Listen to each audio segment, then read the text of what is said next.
army, you would have on hand. 3 to 4 magazines on. Yeah, at any given moment, you would have at least about 3 or 4. It maybe So, six if you're one of those over for Yeah, for a daily use, you'd have like 4 in your gear kit.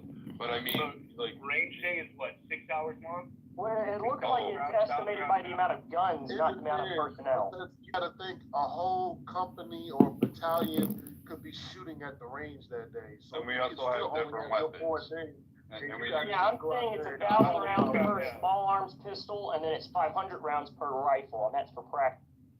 I'm saying that's good practice. Like, you can get a good 6 hours, 7 hours of good target. We do. Yeah, I would agree. Yeah, you need a lot of good time, especially from basic and AFT. Then once you get to your unit, depending on what your job is. I would say it's cost effective, bro. You gotta do the math on it. They've already done the math. Like training ammo is not cheap, so why won't you just use the ammo that's about this fire, bro? So it's not like a giant fucking truckload. It's not like, it's just like a normal amount that you would train with. That's not bad. If it's that. I thought you were talking about like fucking like. I thought we were talking about like a shipping container full or something. It is. Well, I'm not mounted. I'm not military, and I shoot about a quarter of that every time. Yeah, it's definitely It probably is, because you got to think if everybody gets that. That's what I'm saying. It's definitely about like a warehouse worth of ammo for like the day. Especially on our ships. Yeah, in our groups. Yeah, I would say, oh my God, we probably have I don't know millions of rounds. Depending on it also depends too on which type of ammunition you're using. Everything from 9mm on up. You have 12 gauge shotgun. In my boat crew was 6. So, I mean, what boat did you serve on, bro? USS Thorn. Okay. And I was a tactical combat coxswain. So, I mean, you're looking at, well, between your ARs, your M4s, your 12 gauges, your M1s, or your M9s, that fucking piece of shit, man. I hated that. Eric, do you remember the M9? That fucking thing was shitty as hell. Yeah. You had a Beretta energy. Yeah, we pulled from the 45. Yes! Thank you. Someone else. Dude, the Beretta M9 is the largest piece of government garbage I've ever held. You know what? Hey, we still have a lot of those, bro. We still have a lot. Like, that was thousands of them. Yeah, I was in FP. We had to qualify in the end.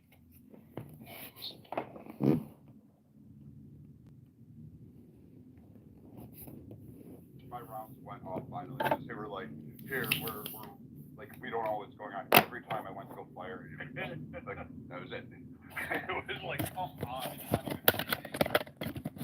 Yeah, the amount of guys that we had to like recycle through pistol qualification because of like malfunctions that were well outside of their problem. You know, it wasn't the actual sorter that was having the issue; it was the firearm over and over again. They're all over the turf of the market right now for like $300. Now we also still use $200 M9. depending on which ship you're on. They still might use like those old Mini 14s. Yeah, the Mini 14. Yep. Yeah, but they just like modified to make it look more modern. Those things are still good though when you're sweeping a deck. When you got to go into like some other fucking yacht, and you're like, you'll see those pop out from time to time on buried boat crews, and you're like, what are you running vintage? And, yeah, I kind of like the Mini 14. It's not a bad platform. I mean, the old ones are abused and dog shit, but overall, it's not bad. I wouldn't know. They're not California legal.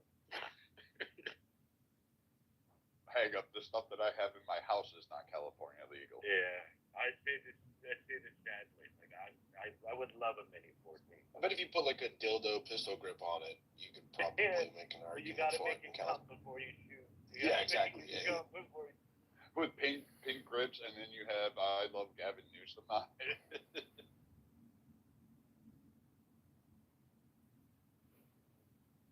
Yeah, so 12,000 rounds is unreasonable to unload every month with your group. Well, Pete Hag said that it's got an 8%, 50 billion, and that might seem like a lot, but that's a start, so we'll see where he's cutting that. Hopefully not somewhere like that. I mean, if it's effective, but I mean, send some down to the civilian market too, bros. You know, I mean, that'd be nice. Hey, we used to be able to get surplus ammunition, and you can't even get that shit no more. I'm gonna say all I know, bro. I love to shoot. I got a couple of AR-15, Colt AR-15 A2s, and I used to love to be able to shoot, just plink even with that. And I don't do that anymore because I can't get that. I mean, I can get it at the store, but you can get military surplus ammo, and it fired pretty good because with a Colt AR-15 A2, you can shoot 223 and 5.56. So I can get military surplus ammo, and it was But nice. you get it as a It's really hard civilian to come because in. you do not have to have that, let's say, life or death situation consistently. That's why we can use old ammo. Like Well, it'd be nice to send it down if it got, 100 years old, and they misfire. Every 3 of them misfire. Yeah, that's why you don't want to use it in the military. Exactly.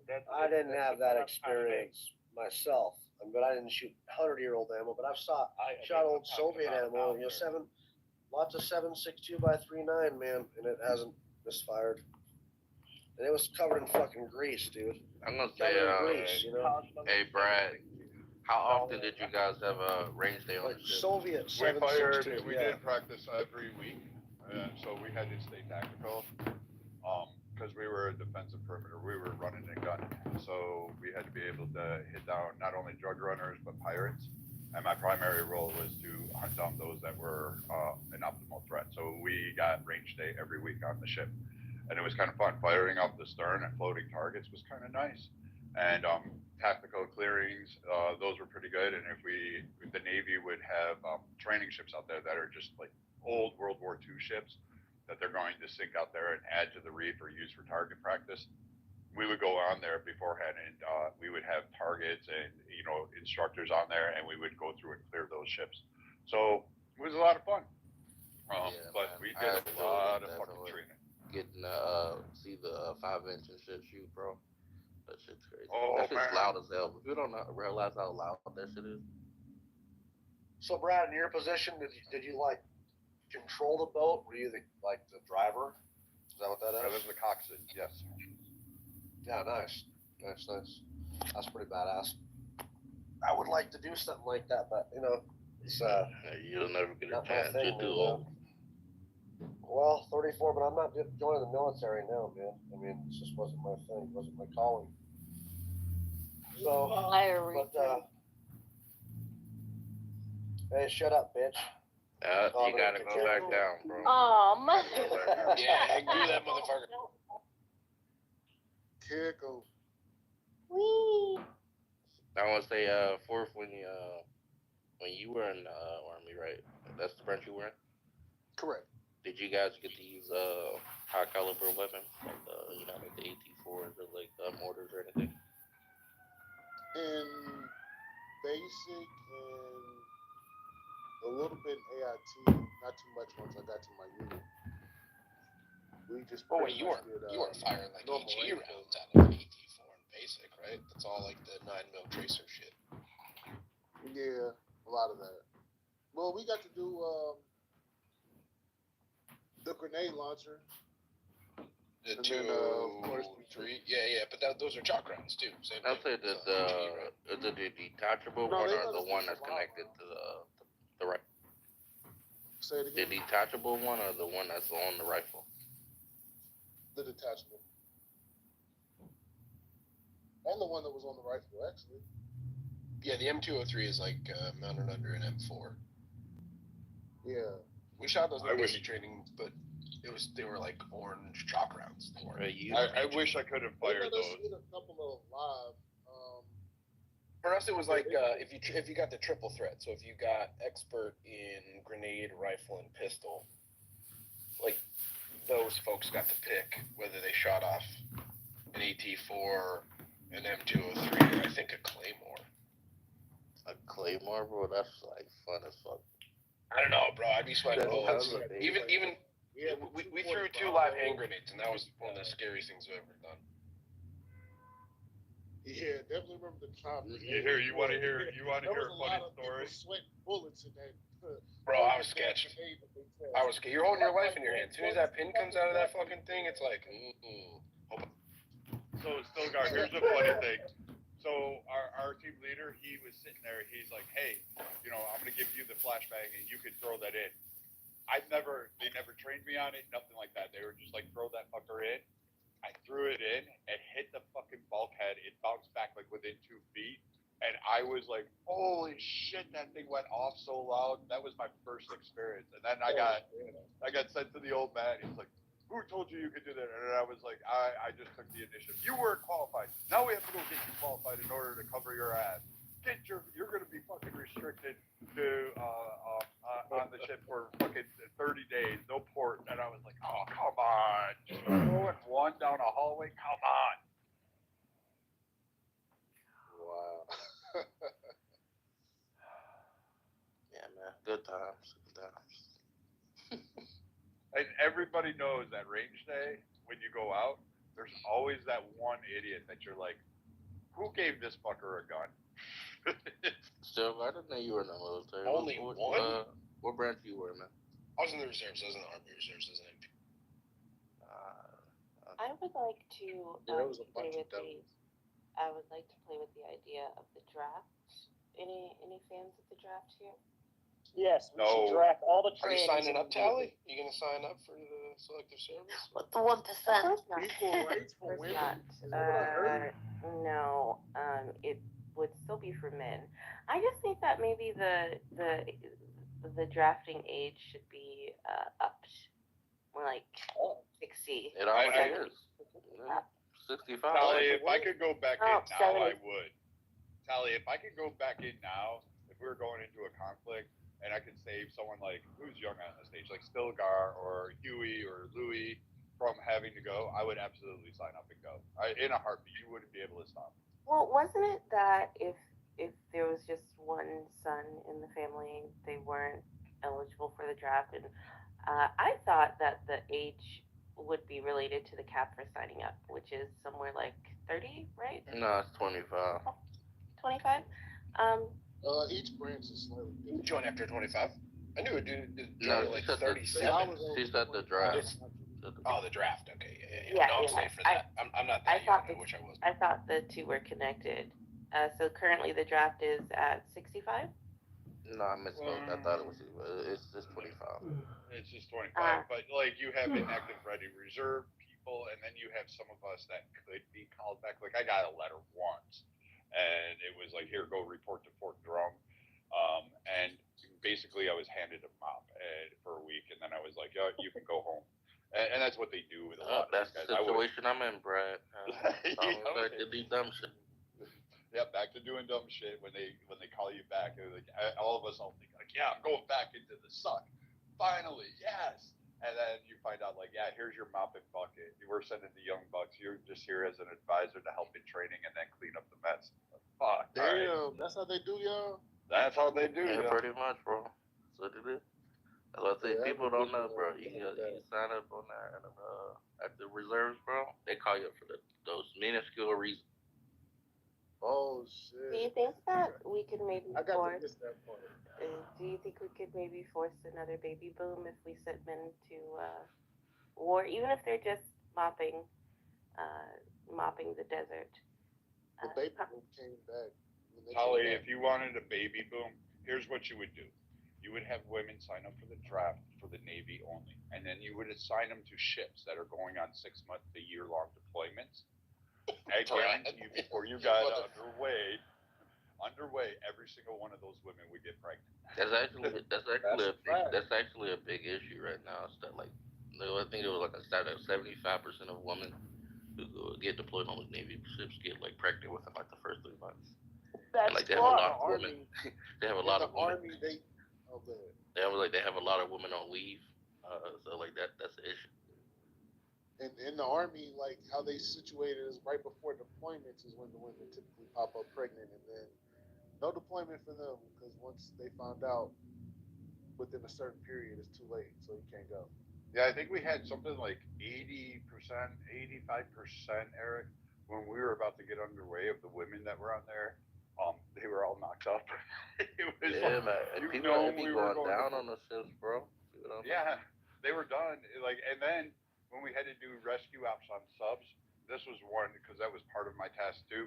Was if we were near a sub, you have to go rescue people. But the number of people I had to go to other ships because they were like, hey, you're going to go into port, you're going to go rescue this sub guy, then we'd have to make a detour, go pull off some of the women that were pregnant on other ships because we were the ones headed into port. They were headed out to deep water. I'd be like, man, motherfuckers. Like, how do you, like, go on birth control if you're deploying or you're getting ready to deploy. That's part of your duty. What's the man to woman? What's the man to woman ratio on those ships? Oh, like, I'd 20 say, to 1. yeah, 30 to 1. I mean, they make good money. They get paychecks. They get a whole ton of paychecks. Depends on how many. They come out like Lily Phillips. Yeah, It's probably like 3 to 1. Yeah, definitely. There were so there was a point where women were signing up for and I couldn't figure this out until one girl told me. She's like, "There's a shit ton of Marines. There's only so many women there, and I'm going to be guaranteed that I'm going to meet a guy." And they were going there because they just were like, they were desirable because there was like 5 women, and so they would have. It's so fun. Wow. Okay, so that's what our war effort. We used to send, well, some people used to send their daughters to college to find a husband. Are you suggesting that they instead send them to the Navy? Yeah, you're not gonna find a husband. I don't know if you're going to find a husband, but you're definitely going to get a grandchild out of it. Yeah, what Brad said, you're not gonna find a husband. That's not. I wouldn't look for that type of relationship in there. Oh, so they're just getting pregnant? But one thing I'm gonna tell you that I can't stand, and I'm glad that Pete Hegseth is like, one of those people like me, is women in leadership positions, bro. Especially when they're higher ranking you, bro. That.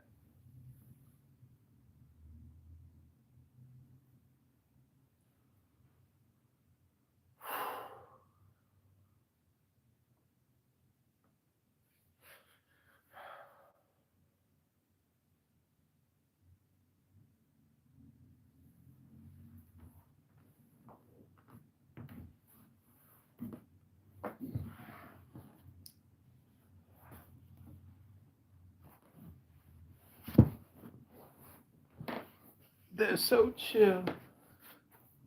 They kicked me.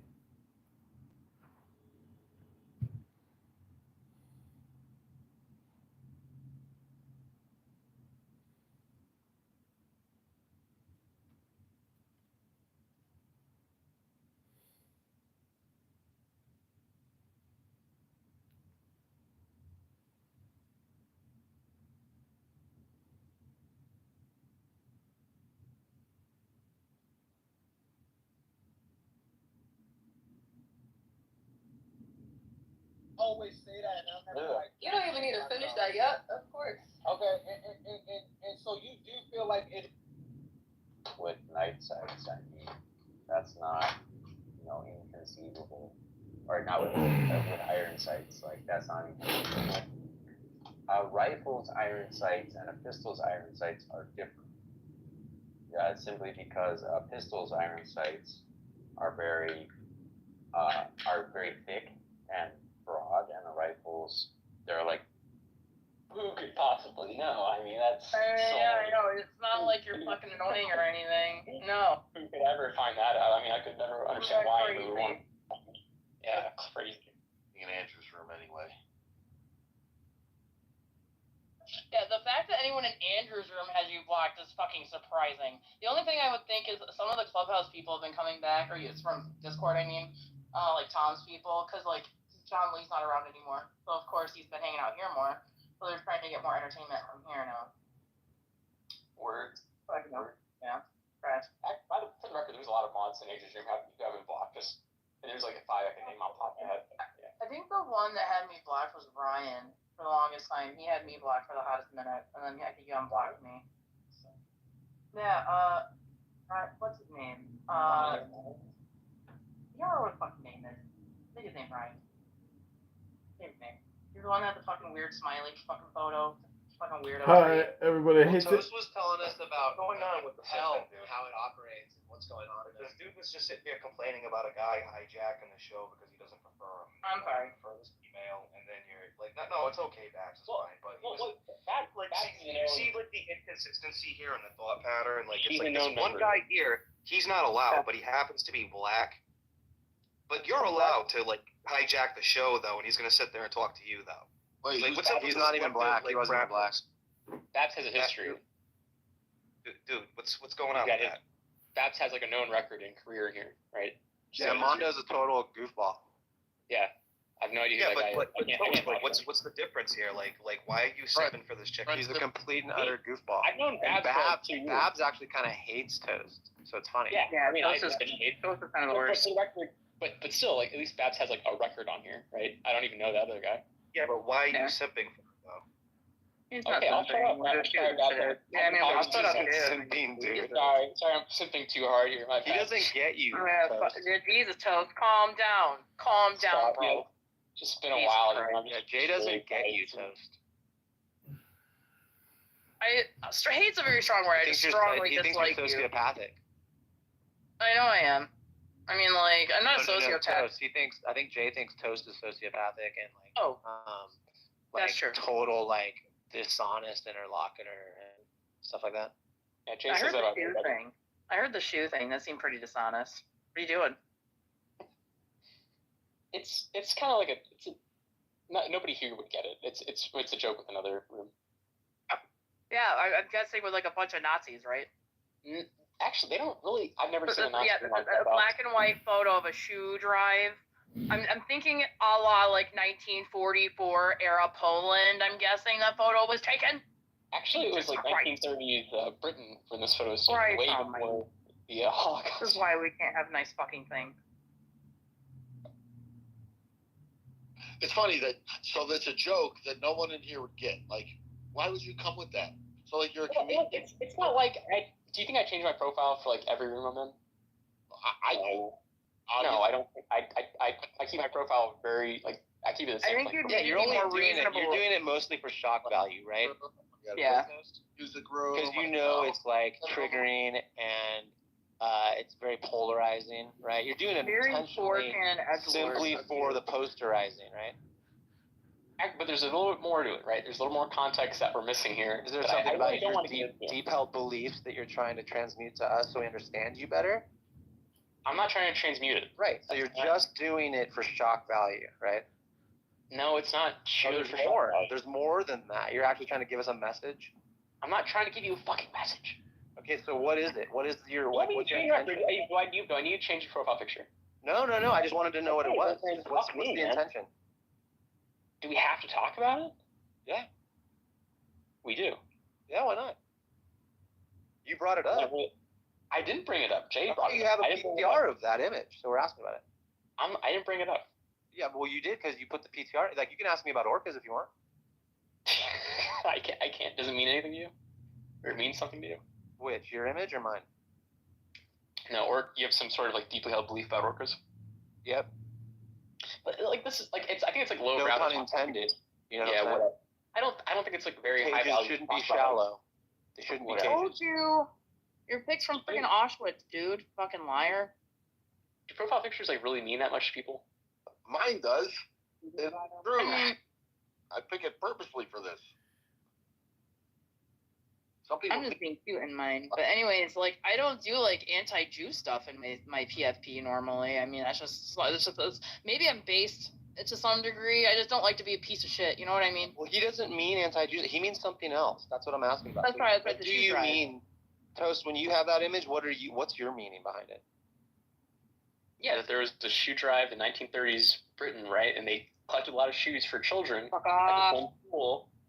And they put it all together in this giant pile, and the whole community got shoes.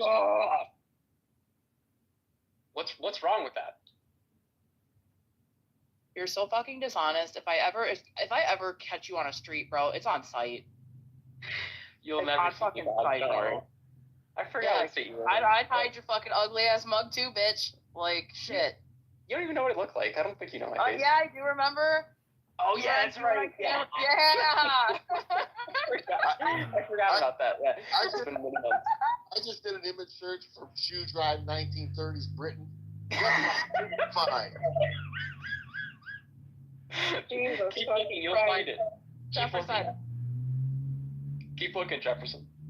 No, I saw enough, man. To know you're full of shit anyway. Just keep looking, and you'll find it. So what is it, Toast? Like, what's going on there? What's the basic, like, outline, Roman numeral 1 of your... Is there a premise that people are calling you out on or something that they think you hold? Like, what's going on? Like, you're making people right. You're pointing out exactly what he said. You're not worth taking serious. I don't know if Babs could even call... I mean, Babs might even, like, be honest for, like, 5 seconds and know the premise here, but... No, sorry, I'm listening to rap music. What? Well, you're not even listening to the conversation. Okay. Oh my God. She's not even listening to it. So, well, no, let's get to let's get to some subject matter here. Like, I'm trying to figure it out. So what is the premise behind your position, Toast? Is someone judging you unfairly about something they think you believe? Is that what's going on? Look, I don't want to be the center of attention. I'll just leave. It's okay. I'll go make lunch or something. Hey man, thanks for coming down. Okay. Yeah. All right. You guys have a good day. Toast. Have a good day, Toast. Thank you.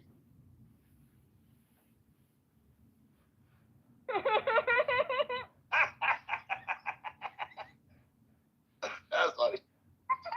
Fucks the fuck out. He's toast, literally. Oh my god. Garbage person. I don't want to be the third I guess I'm gonna go. Yeah, I just wanted to find out his belief that, like, he thought he was being wrongly accused of or something, and he didn't want to clarify. Honey, be careful. Subscribe. He's gonna hypnotize everybody here. Oh, I know. Yeah, he's hypnotic. Okay. Well, let me just say something, that all communication is hypnosis. And you have to be mindful. What? I agree. You have to be mindful of your language, because you can hypnotize people. Fuck that. You know what? That's right. I think Biggie Smalls wrote a song about this called "Hypnotized." You should listen to that.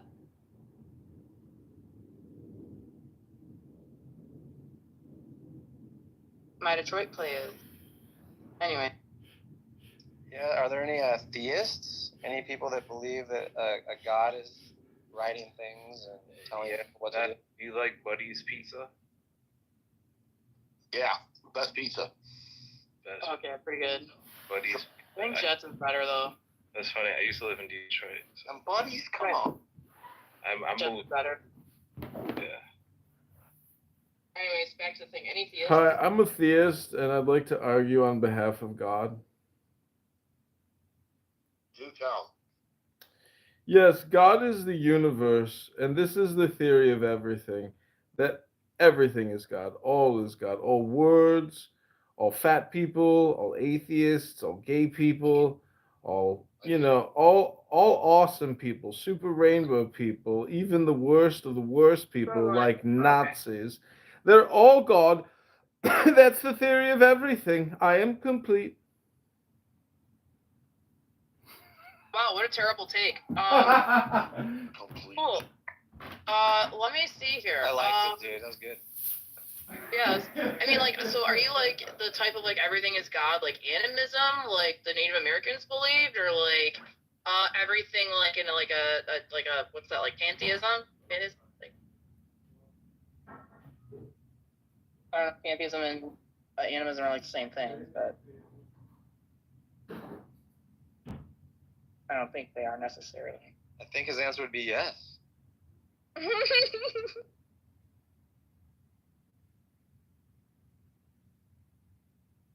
Redford, are you do you work at a pizza restaurant? Yeah. I work at a Pizza Hut. Nice. That's cool. That's like the best pizza, huh? Yeah, it's decent. I prefer Buddy's Pizza or Green Lantern or. Okay. You actually like Pizza Hut, huh? Are you a Christian? Am I Christian? I grew up Christian Catholic. And I'm not. You're not now. Yeah, I'm not very religious anymore. You don't believe God's real? Oh man, I just question it. I did the Sunday school, everything. After a while, I'm like, why am I here? My parents were like very religious. Have you ever read a book? What's that book? Did you go to Brother Rice? I'm dead. Did you go to Brother Rice? Stop it, Jeff. It says Redford. Oh my god, actually. Went to Redford Union. Crestwood. But yeah, man, I just question it after a while because I'm like, should churches really be taking donations like every Sunday, passing the basket? I would see 50s, hundreds, dollars, and I'm like, people are struggling and Pastor ain't the plane, man. they're just asking for money, and they're tax exempt. Like, what are they doing? Grifting.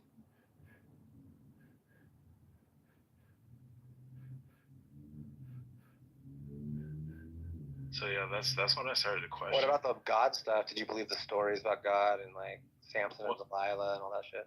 Yeah, well, when I was younger, yeah. I mean, I did the whole Sunday school, did my community. You believed it when you read that story about Samson and Delilah and the hundreds of foxes and like, yeah. stuff like that? When I was younger, but like now. You did? You believed it when you were like when you were 10? You like read the book and you're like, yeah, that totally happened. Yeah. He's Catholic. Oh, that's weird, dude. See, I didn't believe it. I was just like, what? He said he was Catholic. They didn't read the Bible. Yeah, that's the thing I wonder. I wonder if people actually really like, they think they read this stuff when they were kids and believed it, and I don't think they did. I think they were just like, they're fed it. I think they were just on autopilot. Yeah, like, I don't think anyone's really thinking about it at all when they're little. You know, we had religion class, you know, they taught you all about the stuff you're supposed to learn. Not the stuff they didn't want you to learn. I mean, when they remade Superman in 1910 and made it into a cartoon, it's the same story as Samson and Delilah. Just, Clark Kent works at a fucking, news office nowadays. I mean, it's the same fucking story over and over again. It's always the story of Hercules. And of Phoenix. Phoenix Rising story. Well, there are only 11 notes technically until you get to the next octave. But so you ain't got to rehash that stuff, man. Reinvent.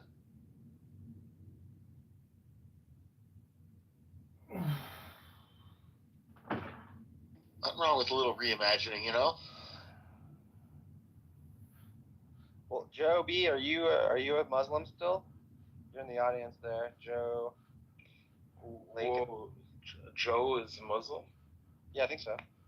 Yeah, we do need a Muslim on stage. Come up, Joe.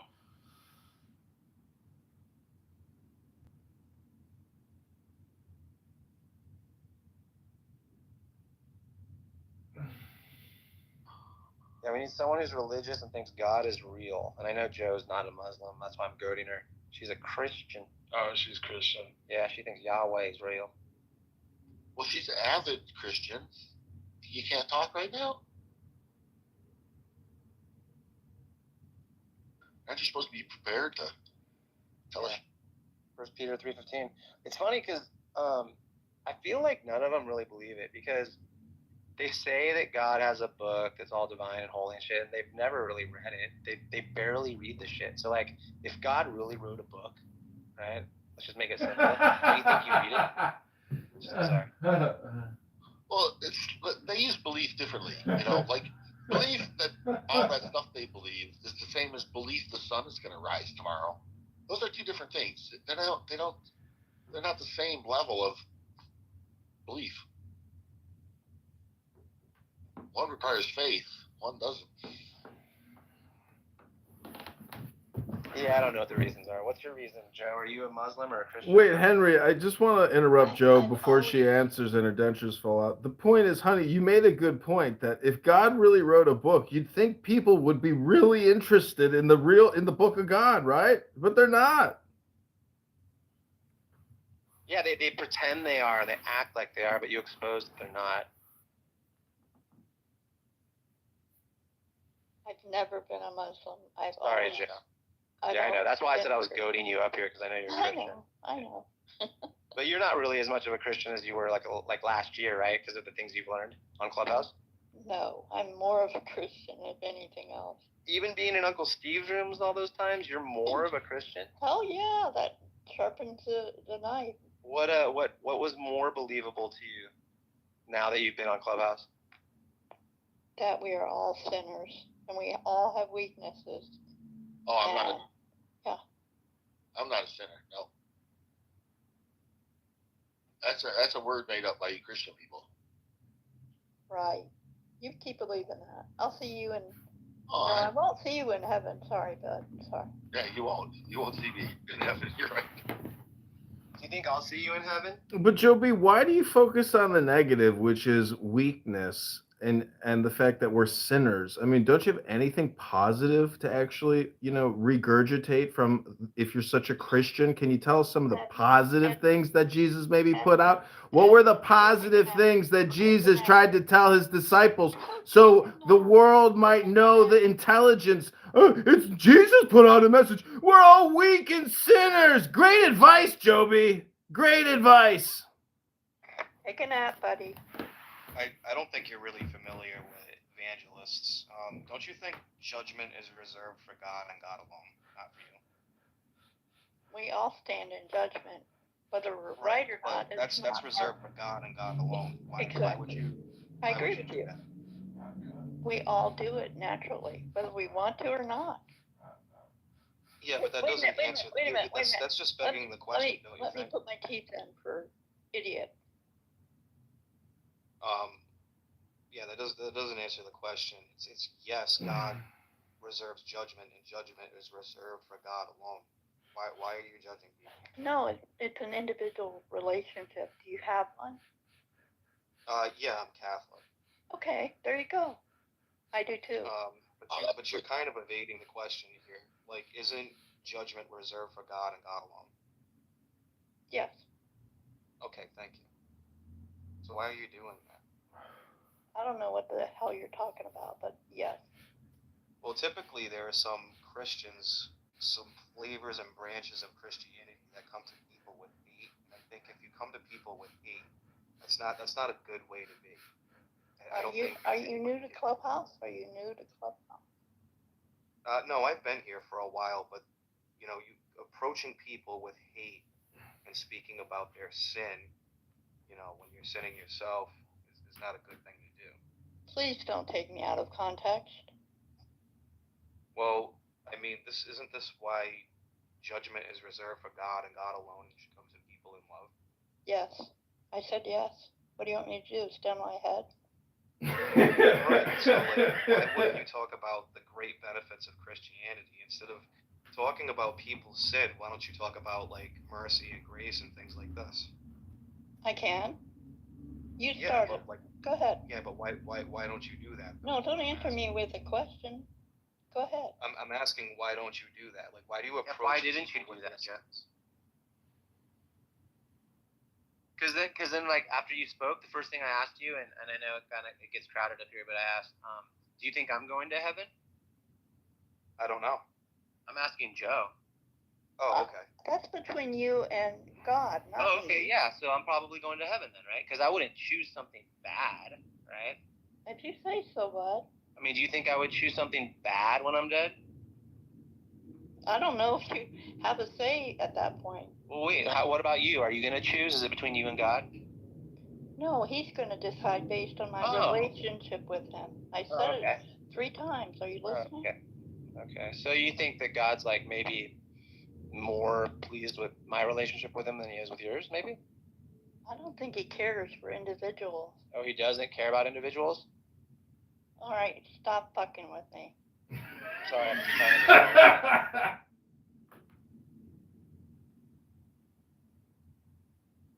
Well, it's that easy, folks.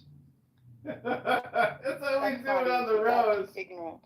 Okay, which part do you having a problem with, Joe? Just let me know. I'm not answering your questions. All right. Bring some content. Bring some content, big boy. Well, would you like to continue as an adult, or did you want to just dodge and be like this? I'm not going anywhere. Do you believe in infancy baptism, or do you think somebody should be baptized later on in their life when they can choose it? What Bible are you reading? There's 7 I've read. Which version? King James, NIV, NIV. Which version are you reading? Any of them. I'm just asking you. There you go. Yeah, any of them. Whatever one you want. What do you think, Joe? Your pick. Go ahead, Joe. Based on your knowledge of the Bible, tell us how that applies. Go ahead.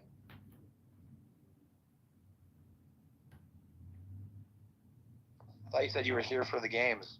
You didn't want to play anymore? I never said that. Now you're being ridiculous. You know, honey, I think it goes. So I'm asking you to just. Honey, I think it just goes back to the fact that it's a roast, and a lot of people think they know a lot, but they really just don't know half of anything of what they say, and thus, you know, a lot of Christians. Approaching this with a different Yeah. attention, dude. Yeah, But this is a barbecue, and you know, Joe Blackator, this is your roast. Welcome. So Joe, does your Some church barbecue do sauce. infancy I want baptism, or do they wait until the person is a certain age to baptize them and they can choose it? That's an individual choice. Based on your relationship. Are you going to interrupt me? So it's a choice again. Okay, wait. So just to clarify, okay, fair enough. I don't want to misrepresent you. So just to clarify, you don't believe in infancy baptism. You have to wait until you develop a relationship with Christ. Is that what you're saying? No, I did not say that. I'm going to go down and listen because you're not bringing any content here. But thank you for letting me speak. I'm all. Oh, you're welcome, Joe. Thank you. Thank you very much.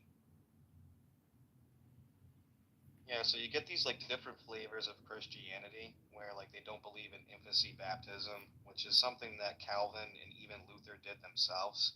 But then you get these different flavors in the United States, and then they say, well, a child can't choose to have a relationship with the Lord, so we're not going to do infancy baptism, even though there's clear evidence, you know, even like 1,700 years ago they did this, all the way up to like, you know, the protest of the Catholic Church. Calvin and Luther did this.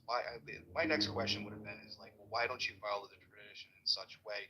How did they come to this conclusion through interpretation of Scripture to like change the, you know, the tradition of like baptism? So, you know, it's a particular sacrament within the church, and it's like, well, that kind of answers the question there. But like, why are all these different flavors of Christianity? And it's based on like, this is why we have 30,000 different denominations in the United States. You get like this evangelist church, and they do things differently, and their pastor will get a divorce, and they're like, okay, we got to explain this away, so we're going to change a couple of things, and they're not in communion with each other. They're not connected. That's why there's 30,000 flavors of Christianity. That's You're right. It's kind of weird that the all-powerful creator of the universe can't have one consistent message, you know? It's almost like he doesn't exist. People just made it up.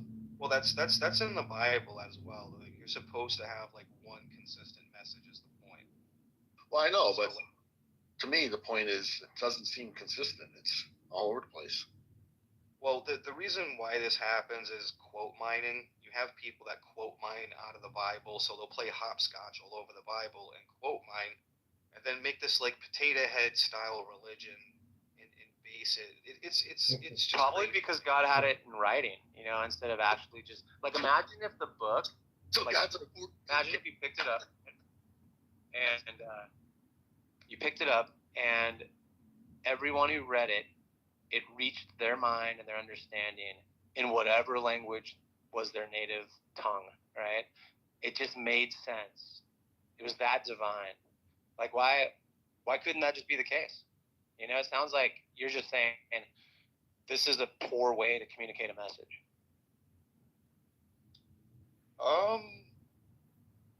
I mean, not exactly. I think people using their private interpretation of like what set scriptures are devoid of the tradition. It's like when you kind of get into this question. So you're saying like the tradition isn't adequately passed down? Well, no, it's not inadequately passed down. The most popular branch of Christianity is Catholicism. There's over 1 billion Catholics. Yeah, but you just said there's like 33,000 denominations, dude. Yeah, there is, but it just doesn't sound like God. Because are you saying like God's just not interested in being? Go look up the statistics, honey. Like that's. I just want to know. Is the basic claim just getting down to this like reduction that God probably isn't interested in getting his message across clearly within a few thousand years? Clearly, he's got his message across in a few thousand years. Yeah, I would disagree. I would disagree that it's clearly been communicated. It's really uncommunicated. If you go look up the population statistics, there's 1 billion Catholics on the planet. It's the most popular branch of Christianity. Hey, Catholic, listen, you guys converted people by the sword. That's why you have 1 billion people. You exterminated people. No, that's a Muslim thing. Oh, you didn't do that in South America? You don't do that in the coasts of Africa? No, we're stopping people from cutting other people's heads off and rolling them downstairs because that's crazy. You put a lot of people to the sword. You're no different than this jihadist Islamist people. Yeah, we also pushed back dozens of Islamics and sent them packing where they belong. No, you didn't. No, you didn't. You allowed Byzantium to fall because of your raid and looting. Sir, are you Jewish? The reason Byzantium fall is because of Catholic incursion and your looting. So I know you're gonna start screaming a bunch of things. I just want to know if you're Jewish. No, it's not about screaming. It's a fact. We cannot hold Catholicism. So you're Jewish, right? The reason. Hold on. You spoke. I listened to you, right? So the reason Protestantism and evangelicalism exist. Hold on. Protestantism and evangelical exist because of your malpractice of your cardinals. Keep asking you the same question. You're not going to ask me. The reason Protestantism and evangelicalism, Calvinism, Anglicanism exists is because your malpractice of Christianity by your Pope, by your cardinals, and by your false worship of Christianity. Your ruthless, bloodthirsty Pope in Rome. So don't here to lecture about Christianity to other Christians like you are some pious Christian. You are not. Catholicism is the bloodiest Christianity on this planet. You don't follow the teaching of Christ. So stop lying. So don't blame Protestants and evangelicals because they broke off from you, because of your child molestation, your murder, and your other evil practices. Okay, that's great. Are you Jewish?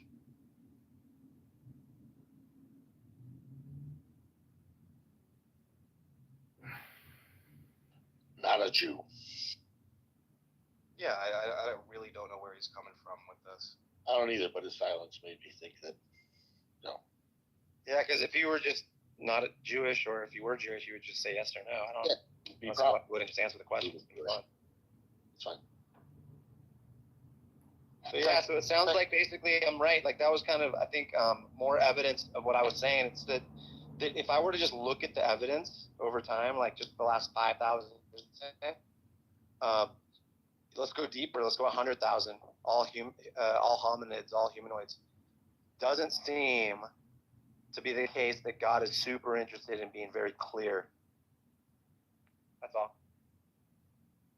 I just want to point out how J4 kept his mouth shut when I muted him so that guy could talk, and he kept his mouth shut the whole time. And I think that should be applauded.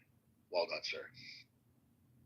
Well, yeah, I mean, you guys want to listen to what he's saying, and you guys are hosting the stream, so if you want to listen to what he's saying, this is just rhetoric at the end of the day. He just wants to achieve the goal of making the Catholic Church look bad. It's not about one. It was just letting him speak. No one wanted to hear that. Yeah. I mean, if you guys find what he's saying is important, but I mean, can he? And he's right? I mean, like Catholicism was spread a lot by violence, right? So are you going to talk about the good? Violence and force, right? Okay. So what about? And you were making the claim. It seemed like you were trying to separate yourself from other denominations, like the other 32,000, denominations or so that aren't Catholic in nature, and that you have some semblance of a clear message from God. Is that what you're trying to get to? Yeah, I can deal with the straw man of it, but I mean, are we? Well, is that accurate though? Because that's why you were talking. That's what you were saying. No, it's not accurate.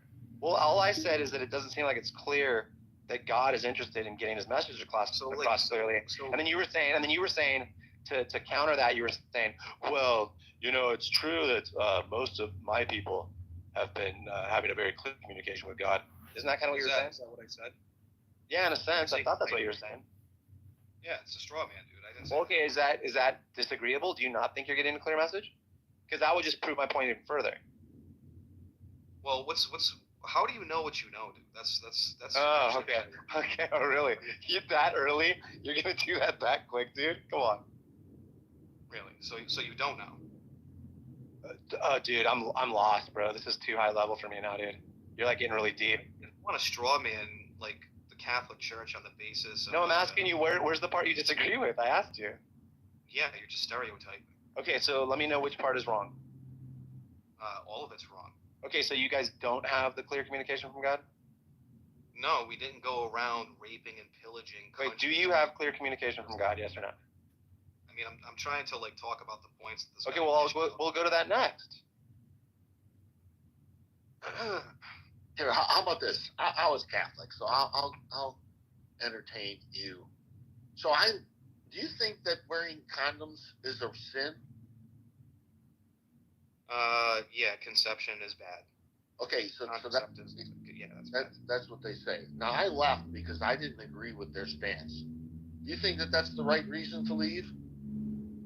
Well, should you be a slave to your desires and go out and bang every chick that you can and avoid all the consequences of having children? Why do you think that's my desire? I was going to marry a lot of protection, dude.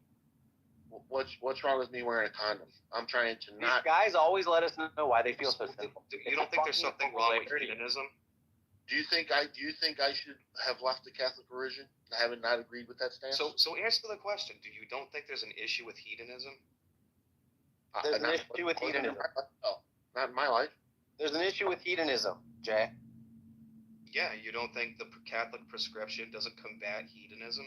I don't know. I don't know what they're doing behind closed doors. It sounds like they have a lot of ornate things, a lot of money, a lot of pageantry, a lot of high-scale development efforts. Like they have endless resources that are pumping into the little mini state.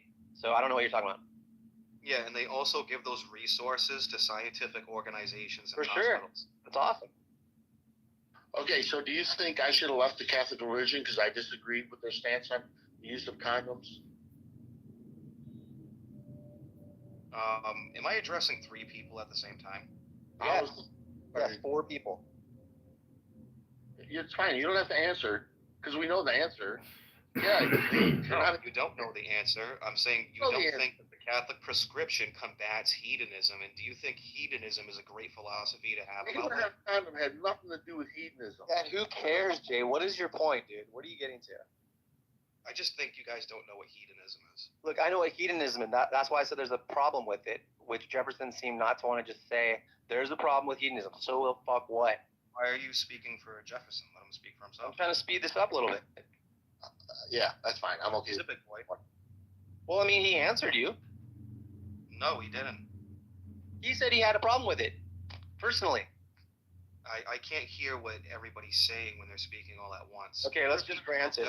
There's a problem with hedonism, and the Catholics try to slow down the approach to life in a hedonistic manner. Is that your claim? No, my claim would actually be, let's just grant that it's all made up. There is no magic sky dad. Wait, you don't want to focus on what you were saying after all that? Are you gonna let me talk, or are you just gonna? Dude, you're just a rambler. You just jump around. I got 3 people fucking rambling at me. That's Dude, okay. We're still on the same topic. I was trying to get your position, and you didn't want to get. What? So let me fucking give you my position. You're just such a dodger, dude. You're not really a Catholic. Didn't I just sit there and listen to some guy fucking rant so you guys can sit there and go, fucking stereotype this thing, yeah. No. I'm just saying, like, look, you're telling me. Are you saying that the Romans didn't help spread Christianity by force? No, they didn't spread Christianity by force. They were persecuted. They were persecuted by the Romans. Right, they were. Yeah, they were. And then they weren't, right? Yeah. Did they have any reason? Do you think to the believe Catholics? Do you think the Spanish? Like, why on earth would a bunch of Romans follow a Jewish guy that died on a cross? Why would they do that? Because they wanted it to be Christianity. Okay, so doesn't that defeat like this whole concept of like the Christians went around forcing people to be fucking Christian when they were persecuted? No, I'm saying that. Look. Let's just ditch that. You're right. Okay, there was no force involved. Okay, is that what your claim is? No force involved. No, that's not what my claim is. Okay, well then never mind. Let's just ditch it. We're at a stalemate. Every 5 We're at a seconds. stalemate. No. We're at a stalemate. Next one. No, we're not at a stalemate. You keep contradicting. Okay, then what? Okay, then I take it back. I was wrong. You're right. Okay. Next Okay, one. so Spanish. let me address Spanish. Jefferson now. I want to clarify something with him. I just granted it to you, dude. I just conceded. I gave you the win, dude. Okay, so let me talk. The Romans didn't spread Christianity by force. Let me talk to Jefferson now. Okay. Well, first, I have no problem with hedonism. It wasn't a problem for me. Oh, see, didn't Honey just contradict you and say that yes, there is a problem with hedonism? Now you're saying no, there isn't. Wait, are you saying that it's sometimes when these conversations get This caught? is what happens when you let other people speak for you, man. So you don't think there's an issue with hedonism? Didn't I just correct the statement? Go on. So which one is it? I don't care about hedonism. It wasn't a problem for me. See, there you go. There you go, Honey. Great. Okay, so now you understand his position. Now what? Okay, so you don't think the Catholic prescription, even if it was fake, even if it was all made up, has a good effect on society by reducing the effects of hedonism, chasing our desires for pleasure that have long-term consequences to it? You don't think that prescription is good for society? I don't think that. No, I don't think that there's positive and negatives, right? You're gonna say that all the other bad stuff that they did, you can't just have it both ways. So you don't think the prescription of like maintaining some sort of boundary in relationships where people aren't constantly chasing these hedonistic pleasure desire values to reduce what is that? The fuck is that? Give me a second. Yeah, I don't have a problem with that. Do you have a problem with the Catholic Church hiding pedophile priests all over the globe? For how long? See how that works? Do you see how that works? Okay, thank you. Do you see how it works when we have institutions like governments? The church is an institution in itself comparably. And let's just grant, like I said, let's pretend for a minute it's all fake, it's all fucking made up. It has a good effect on society, right? Don't governments have good effects on society? Yes, yeah, on some level. Okay, can the government Yeah, same thing with religion, dude. Why is this like new news? I was trying to get you to tell me if you communicated clearly with God. Government is a bigger picture item that you're dodging, which is hilarious. So you don't want to listen to the explanation. You just want to the explanation for what? What are you describing to us now that's so deep? Corruption of institutions can be corrupted and privy to corruption. Of course. Yeah. So if you know that, hey, what's your problem? So then what's your point? The point is this one fucking sour apple spoil the whole fucking bunch? No. There's plenty of churches and plenty of dioceses to look at, right? No, there's plenty of fucking Democrats that do that. Yeah, I would agree. There's a bunch of fucked up shit. What about it? Exactly. We can agree on that. Yeah, but we were okay, so let's just get to the bigger picture item then. So are you claiming that Catholics have a clear apples in there? Does it spoil the whole fucking bunch? Is every person? I already said no. Okay. I already said so no. Let's move on now. So we agree. Okay, so here, let's get back to the bigger subject. Okay. So do you believe that as a Catholic, you're receiving a clearer message from God than other denominations? Yes. And what would that be? What differentiates you? What piece of information can you share with us now? Because there's no private interpretation. Okay, what's the piece of information that you're getting more clearly than just sat here and like invited up another Christian on here that had a bunch of shoes as his PTR, pretending as if he's not sending some kind of a Nazi Christian nationalistic message, which I think is completely fucking psychotic. Yeah, you destroyed him, dude. Yeah, that's wrong. That's all about. Okay, so what is the piece of information that you guys have more clearly figured out? Private interpretation of said scripture. He's going to sit here and try to talk. Why are you talking about someone who's not in the room? It's an example. Well, I'm asking you a question. Just give me the information really quick. Honey, you don't want to provide the information quickly? We can't use examples now. So you don't want to provide the information of what you get better than other denominations? Let me ask you some questions now. How about that? No, I want you to answer that one, and then I'll answer anything you want. Okay, what do you want me to answer? The same question I asked you 7 times. Can you ask it again, please? You asked a bunch. What piece of information do you think you've gleaned as a Catholic in particular that differentiates you from the knowledge base of another denomination that you think is inferior? Okay, history for an example. They don't believe in Constantinople. They don't believe in the Council of Nicaea. They don't recite the Nicene Creed. They don't maintain the tradition, even though it's been maintained for about 1,200 years before the Protestant Reformation, when they rejected the Catholic Church, and then Luther threw out 1st and 2nd Maccabees for an example, which is part of the scripture. And then you had a Scottish branch of Christianity that threw out the Apocrypha. So they don't even know what any of these books are. So they could take the printing press and shorten up the book. That's how they get the King James Version. I mean, King James didn't really even do much. I don't even know why they call it the KJV. Okay, I agree. So now what's the piece of information though that you guys have better? It's lots of information that these guys. Give me the best one, because you've told me all this history stuff. I can't look. I'm not as quick as you, and I can't really track conversations as well as you can. So I'm trying to figure out just the simple, like, dumb this down for me, dude. What is the information that you've gleaned as a Catholic that someone who is a Protestant or Reformed or whatever the hell they are, all of those, Presbyterian, Lutheran, listen, what piece of information have you guys figured out that makes the communication more clear? Pay attention. There's a heavy base going back to 1,700 years ago based on tradition. This is what the early church fathers did.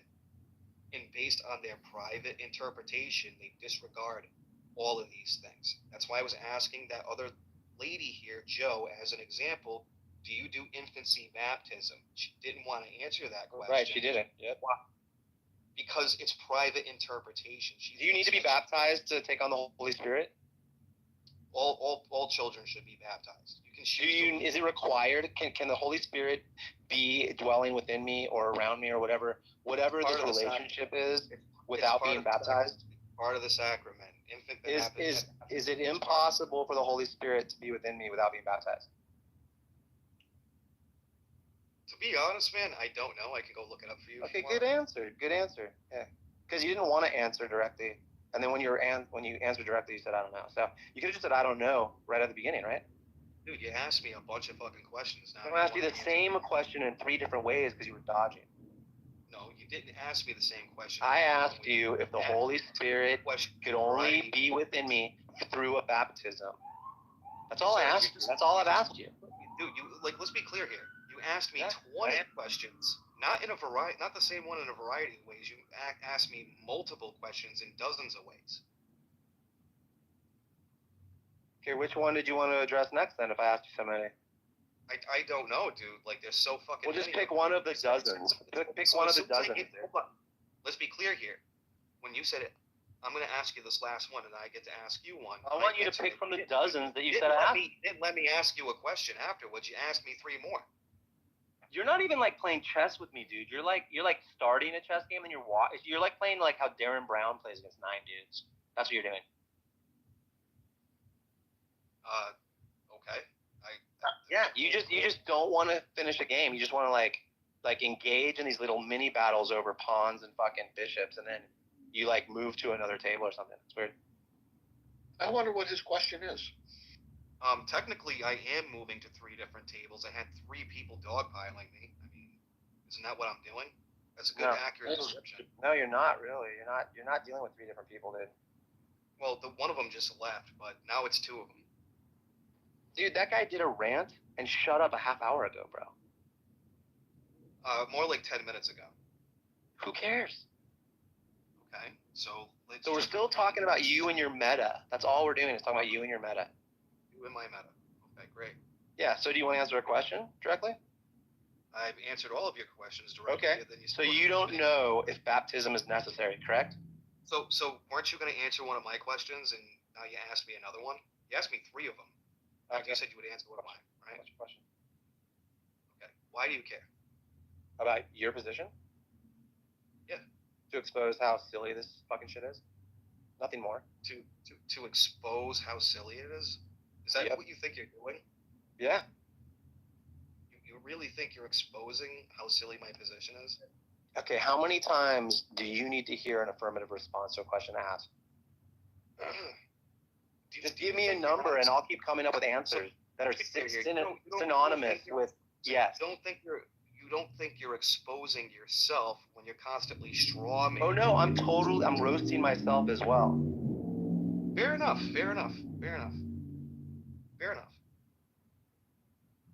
Notice how he just answered the questions? That's interesting. Yeah, I answered 1 billion of your questions. I only asked 1. Okay, so of those billions, what's the next one you want to answer? So your goal, your rhetoric is to achieve that my position. You're trying to expose my position as false. That's what you're doing, right? Okay, well, look, I'll give you back the dozens instead of the billions. I know that's big. Of the dozens you mentioned, what would you like to answer? I answered all of them. Okay, can you just give me the top 3 answers you gave? I don't know, man. There's a lot of them. Yeah, I don't think you know much. I think you're just good at rhetoric. You think well, aren't you just isn't this rhetoric? Isn't this a means? Yeah, no, I admit it. I'm good at it. Yeah. Yeah, no, you're not good at it. No, I am. I'm good at it. Really? Yeah, I mean, dude, look, I'm not gonna be like a Christian and like a liar and just say I don't get this shit. Like, what the fuck? What, you don't think like being a straw? You're building straw houses, dude, right?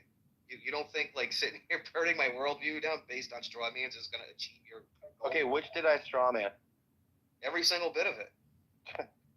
You can never provide anything substantive. It's funny. You don't think right now the means and the goals that you're using right now to achieve this is not rhetoric? It's so easy, dude. Look, I'm not bragging. Right? This isn't a brag fest. Uh-huh. So what do you think you've provided? Historical evidence? I mean, you can go look this Historical evidence for what? The Catholic Church. Catholic Church what? That it exists? We weren't just sitting here talking about something of substance for like the past 10 minutes. Now in a more, yeah, I guess so. So what do you want to talk about now? No, I don't know what you're talking about now. Well, what are your questions? I mean, if you want to know more things, I'll answer them. All right, cool. Do you look at the world and through like, are you a subjectivist? Do you believe in subjective morality? Yeah. Okay. So you base things on your opinions, your emotions, your feelings, and your preferences, right? Yeah, just like you. Okay. Well, no, I don't. My preference. Oh, you don't do that? Are you? No, I don't. My preferences. Okay. Why would you lie? I don't understand why you lie right out of the gate instead of just like slowing down, right? When something comes back at you like that, like, yeah, just like you. Instead of going, oh, I don't do that. Why don't you guys go? Okay. So you know what? I gotta think about that. You know, you may be right. Why? You may be right. I maybe do that sometimes. Honey, you know? stop spurting, dude. Relax. Calm down. Okay. So if your preferences, your feelings, and opinions are valid, right? Don't you think my feelings, preferences are equally valid as yours? Well, that's what we're trying to figure out. Yeah. So how am I wrong? I never said you were, did I? So why are you trying to expose my position as wrong if my about God and stuff? Yeah, that's easy because it's just LARPy and stupid. Yeah. Aren't those my preferences? Aren't they equally as valid as your preferences? No, necessarily. So why is it wrong? Because I never said it was wrong. I'm just trying to figure out your position. Yeah, you're trying to expose my position as wrong. Yeah, no, it's silly. Yeah, that's my preference. Silly. Yeah, your position is silly. Yeah, so what? That's it. Like I told you, dude, this isn't deep. I'm not like trying to brag right now. Really, it is that deep because you're trying to expose my position as something that's wrong or silly, right? And you're basing I believe it's wrong, and I think it's pretty evident that it is. Yeah. Okay. So aren't you entitled to your own preferences equally? Yeah, and I think mine is accurate, and I think yours is incorrect. Yeah. Yeah, that's your opinion. That's why I'm on Clubhouse. Okay, so my opinion's the same opinion as yours. No. I don't think an invisible boss tells anyone what to do. Or had his son killed so he could like you more. I don't believe that story, dude. You do. That's not my. So my preferences are equally as valid as yours. If I think you're silly, if you don't believe it. Yeah, you can think I'm silly for sure. Yeah, I do. Yeah, and I would just say that my actual opinions about the subject matter are more accurate than yours, and you can find them silly if you like. How can they be more accurate if your preferences are equally as valid as mine and my opinions and my feelings and my emotions? Well, that's why we talk about it and expose it. That's what I'm doing. You get this, dude. Why are you acting like you don't get that your preferences are equally as valid as mine? Look, are you like, do you think you're providing new information right now or something compelling? It is compelling. Why would I be wrong if look, I'm equally as valid as you are? Why would it be wrong? Dude, invite some Muslims or Christians in here, dude, because you're just like kind of stagnating. Yeah, dude, I get it. You can't answer the question, can you? What was the question? The question isn't my preferences and opinions equally as valid as yours? There's nobody right in this. No. So your feelings and preferences are not valid. Your subjective morality is not valid. No, mine is more valid than yours. You asked if they How were is it equal. more valid? Explain that. Well, that's what we're exposing right now. How are your subjective preferences, feelings, emotions, and opinions more valid? Yep. Explain that. Okay. If I feel that the evidence supports that conscious states exist where nervous systems and brains reside, okay? Like conscious states of like awareness, not just base level, but also I'll even just give it intention. I'm intending to do this with a pseudo short-term purpose, right? Whatever you want to say. You can make that as long of a purpose as you want. Any kind of intentional state. I believe that the evidence supports that a nervous system and a brain are required, or some kind of physical substrate. I'll even just go that shallow about it. It's just merely a physical substrate. Now, if you want to say trees are conscious, fine. That's a physical substrate. So in order to have some kind of intention or conscious state of being, I believe that the evidence supports that we have that tied to a physical substrate. And we don't have evidence otherwise. Now, if you want to present evidence otherwise, that would be great. And that's what you claim your God is. So I'm already out of the gate at a loss. That's great. Like you just explained. Okay, yeah, that's great, honey. An unreasonable segue into a different topic of discussion. That's nothing to do with why your preferences are righter than my preferences. Your subjective feelings, mental states. Regarding what? Regarding what? Give me regarding you trying to expose my position as silly. Okay, I explained my part. Now give me an example of something you haven't. No. You still haven't explained to me why I'm wrong, based on my preferences. If it's your preference that it's my preference that you're wrong. Who's wrong? You still haven't explained that. You just went into some tangent about like your mental states and attitudes about like some substrate. Is my mic turned off? Can you hear me? I don't know, dude. I think your brain's turned off. Hold on a second. Ron or somebody, can someone confirm that I'm audible? Yes, you're audible. Oh, okay. So he's just talking over me. Okay. Listen, Jay. I think you're incorrect in your feelings and preferences regarding the evidence that we have for how conscious states exist in our shared reality. Okay, now, I think the same thing. If you want to demonstrate, wait, hold on, I'm not done.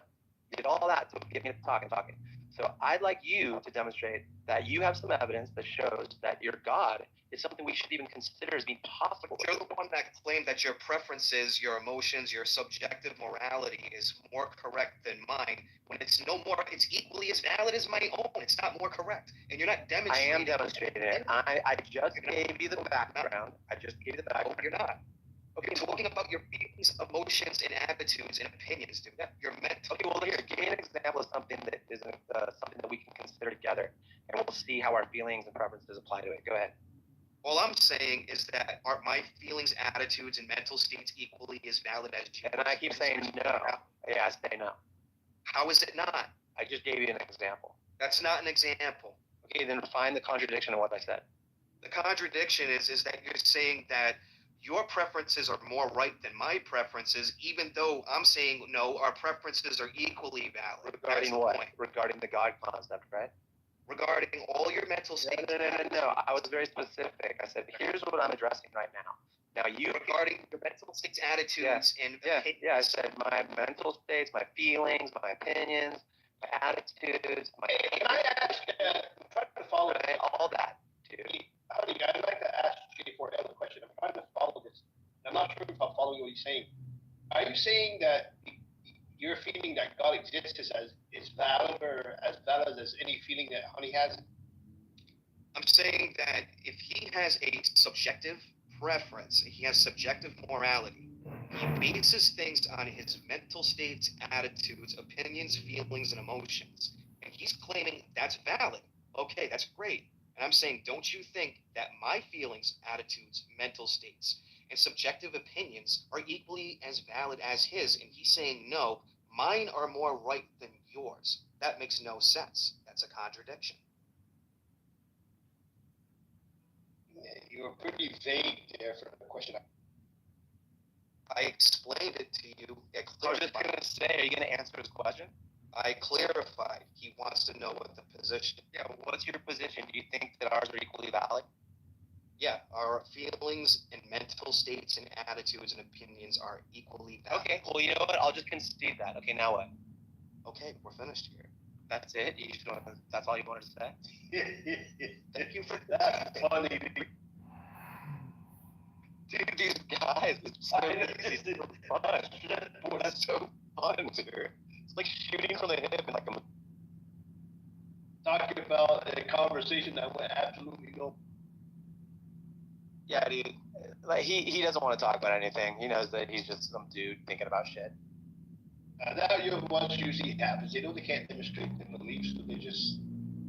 Well, what he can't do is kind of go like in some indirect conversation. Emotions are more right than mine. That's what he can't do, and that's what he's going. He just gave it to you, and you had no. Yeah, I picked a subject to apply that attitude toward, and I gave you a perfect, clean example, succinctly and illustratively, and you had nothing to say about it. And then you went off on something else again, and I just granted it. And then here we are. So basically, my real opinion still stands. I think yours is inadequate, or you're just dishonest. No, you're just contradicting yourself. You're saying that your preferences, feelings, emotions, or mental states are valid. And then you're saying that mine are granted as well. They're equally as valid, but then you're saying mine is more right. Yeah, for the sake of the argument. Yeah. You're saying that your feelings in subjective morality. Yeah, we're equal. That's how I tried to start it. Remember when we started remember how at the very beginning? Remember at the very beginning? Listen, I'm going to refresh you. I always do this, so I know I did this. At the very beginning, when you start talking like this, let me fucking finish, dude. When we started talking about this, the very first thing I said is just like you do. I said I do it just like you do. And you started cracking away. Oh, you don't do it like I do it. That's what you started doing, dude. And now you're trying to argue the opposite. It's fucking maniacal shit. That doesn't tell me anything. Yeah, I've told you enough, dude. Dude, that doesn't describe anything like the conversation. Okay, here, describe what you've described so far. Go ahead.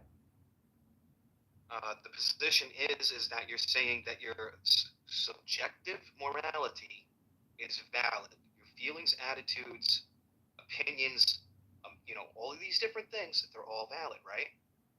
And then I'm saying, well, don't you think my opinions, feelings, emotions on a subjective morality basis are equally as valid as yours? And you're saying, yes, but mine are more right than yours. Right.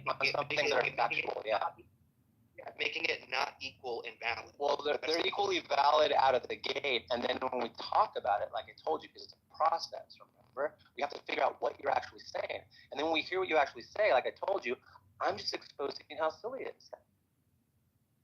No, you just exposed yourself as being silly because you're saying my subjective attitudes are more right than yours. Yeah, on some instances, yeah, they are. How you have yet to explain that? Well, here I'll give you one that maybe hits a little closer to home. Do you observe the Bible as any kind of guidance in your life? Stop asking me questions and explain it. Okay. Well, in your favorite book that you like, that all those guys in the costumes pitched at you when you were a little kid. It's not an argument. Well, I'm just lining this up so you know what I'm referring to. So you know what I'm referring to, right? The Bible. You know about that book?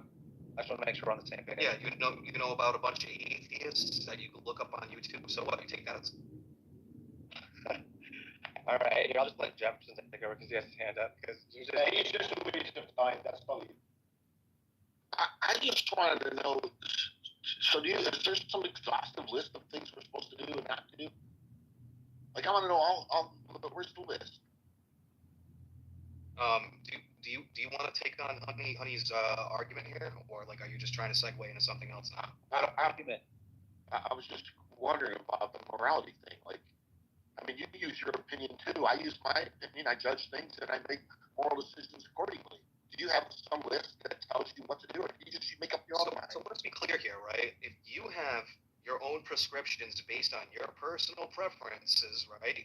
Your subjective morality, right? And all of that is valid. Every single bit of it is valid. Let's just grant that. Okay.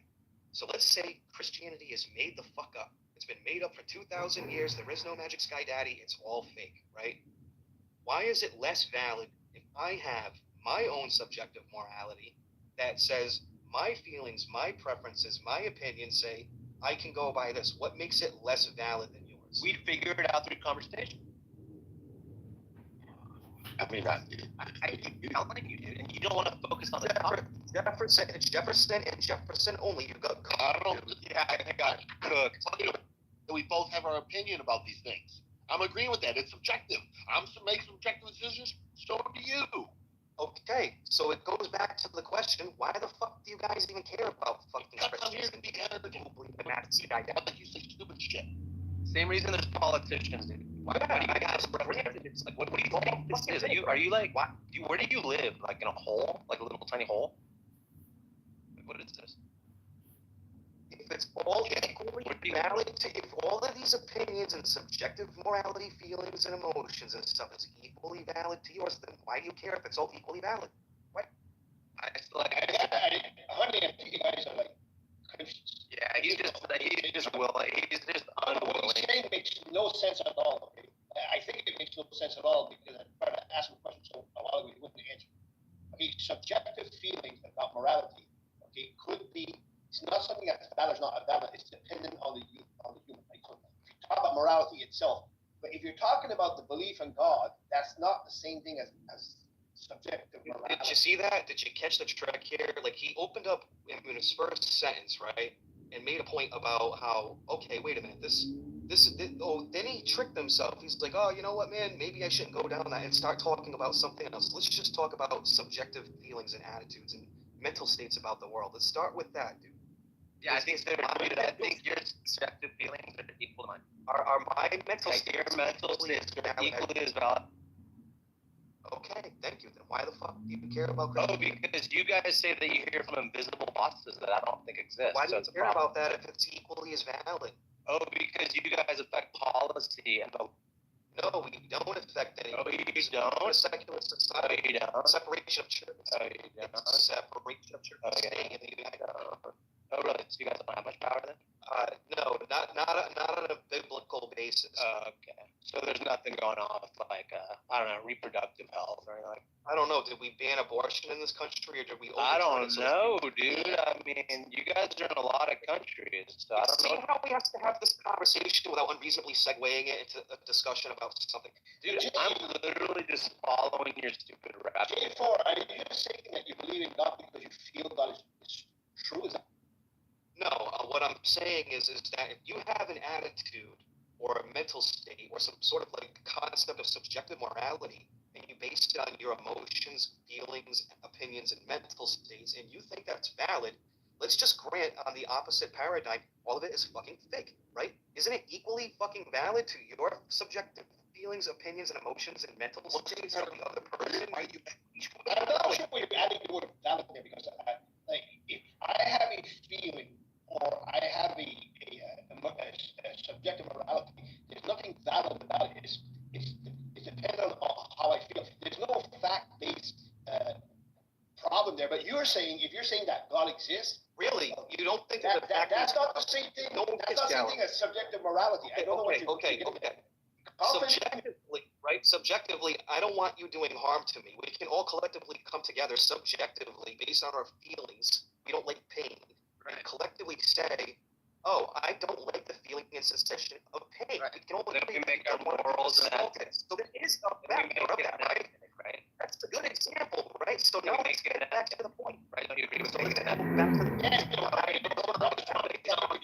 Are you saying that your feeling God exists, so that's valid? Is that what you're saying? You just what I'm saying is let's just grant that it's all fucking. Why don't you just answer the specific question I'm asking? Because it's not important. No, it's because you're trying to evade and dodge the fucking. I'm trying to ask you a specific question. The topic is subjective morality. Nigel, why don't you just kick him? Oh, okay, so it's subjective morality. So let's look at something. What do you want to look at? What do you want to analyze? Murdering people? Together on the basis of subjective morality being. Hi, I'd like to just interrupt. You guys have been going on for a long time, repeating the same shit over and over again. This fucking loser, I just want to let you know, you guys are all being rebroadcast in my room called Stupid Low IQ People Talking About Nothing. Thank you all very little. Master over here that worships the guy from the Golden Age of Dawn over there.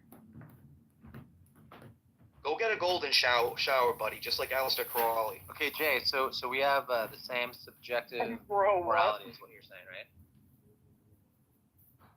Dude fucking worships Aleister Crowley. Hey, can you hear me, Jay? Jay, can you hear me? No, I can hear you, man. What's up?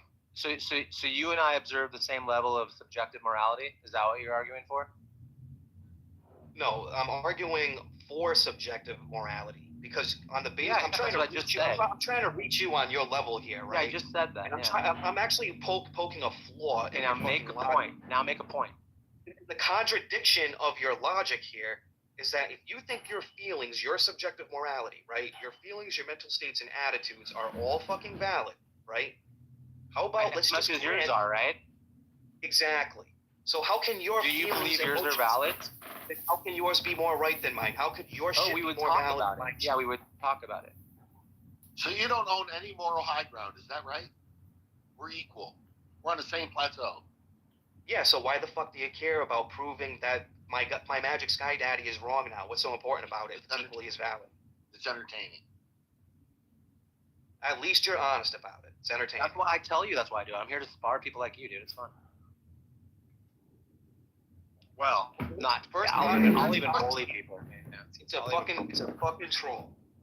Is this the first time you've been at your own roast? No, this is your roast. Welcome to your roast. You're also in my room. It's called We Roast the Low IQ Dumb People of Clubhouse Who Waste Their Time and Talk About Nothing.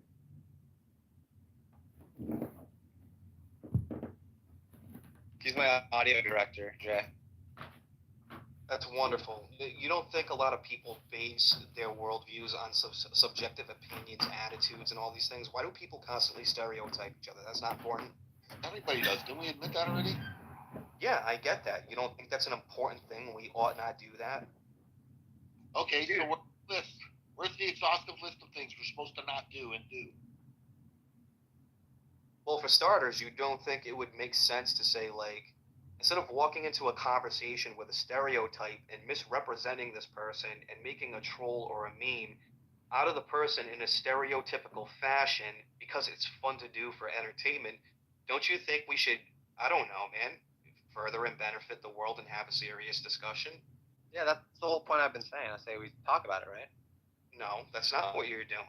Yeah, no, I granted it up front at the very beginning. Okay, listen, I'm going to do this again. It's like an exercise, and I'm the professor now. It's so easy. At the very beginning, I told you, I'm willing to say that I'm doing the same thing you are. And you were like, oh, no, like a Muslim, right? And then you started jibber-jabbering for like the last 30 minutes. And we're back here, and I've conceded everything. I've said that, yes, our suspicions, our intuitions, our feelings, right, our motivators, whatever this stuff is valid equally, right? And then I said, if it needs to go further, we'll talk about it. And if it needs to go further, we'll see who's actually factually saying it now more correct.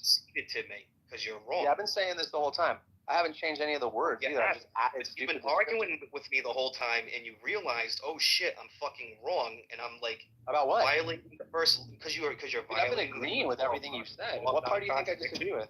What part do you think I disagree with?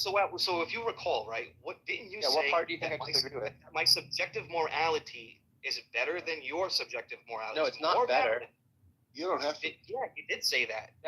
Yeah, in certain instances, and the one that I directed in all instances, it's not better. It's just equally invalid as mine. So why the fuck do you care to make my position look silly when your position is equally because it's as fun silly and as invalid as fucking mine? Because this is your roast. Like you ever go to a welcome to your barbecue, dude.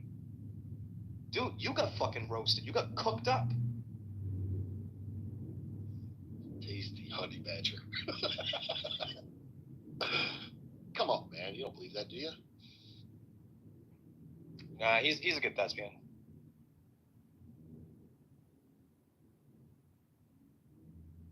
He knows he said nothing. He knows his Catholicism is just a sect of trendy things that happened around him as a child, if he's even a Catholic. And I can vouch for the same thing. I went to Catholic shit. You know, I went to CCD. It's funny, he said the thing about tradition, 1,700 years, whatever. What did the people do before that? Like they just aren't part of the club because they were born too early. Like for 100,000 years. I don't know, dude. You tell me. What were they doing? Hunting and gathering, probably. They didn't give a fuck about no God person thing. Jay, I mean, the thing I find the most fascinating about people who want to be so eager to tell us what religion they're a part of is that they're expecting me to believe that their mental states regarding one of the most important things in the universe, if not the, is like shared by other men with them. Like they have the same vision of God and understanding. And it's like, what the fuck is this, dude? Are you guys like on crack? It's so hokey, you know? It's like, oh, good for you. Yeah. You know what? I Totally agree with bizarro. you. Men, you know what? Men who call themselves atheists that believe in the secular humanist manifesto, and you're going to sit there and you say COVID-19 was not the biggest fucking blunder based on scientific observation and statistics. We're going to lock people in their fucking houses, even though we have no evidence to suggest that while we're locking them in their fucking houses, it's gonna draw back the spread of COVID. Never did that though. People were locked in their houses. It's still Why did spread. you atheist? I don't get it. Wasn't he kind of strong man? Because I don't believe any of that stuff he said. Yeah, why did he even say that? Because it was mostly Christians that are Trumpers going, yeah. Oh, you guys weren't talking about a collective of men? Why can't I talk about a collective of There's fucking men? more Trumpers than atheists in the country, dude. What do you mean there's more Trumpers than atheists? What the Just fuck? that is gonna alone, do? like, why are you even bringing in atheists to the vaccine Okay, conversation? now we're going That's to jump to fucking another weird shit, subject now and have another So unreasonable dumb. segue. Yeah, here's another unreasonable segue into it. So you don't even want to deal with the proposition. How did you even make a segue? I'm like, what the fuck are you talking about? You want to talk about vaccines now? We're just talking about a collective of Christians, and then I'm going to talk about a collective of fucking scientists who believe that they're secular humanists that make decisions based on scientific rhetoric, which was COVID-19. Okay. Scientific study rhetoric? How did we get these phones? Are you dumb? Are you guys fucking dumb? Dumb.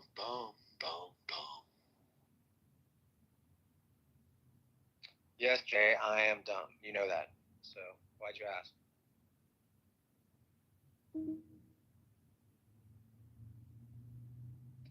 Jay, all you've been doing is like saying that you're a Catholic and you guys have a better understanding of shit, and then running from Catholic statistics, which are just that like Catholic schoolgirls are naughty, nuns are mean and violent, right? Like you guys have a really bad rap, dude.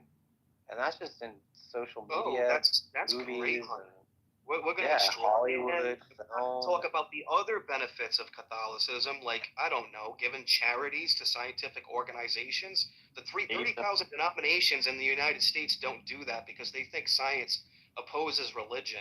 I mean, if these people had this value called the fucking truth, they wouldn't want to oppose the truth of the facts of the fucking reality that we live in.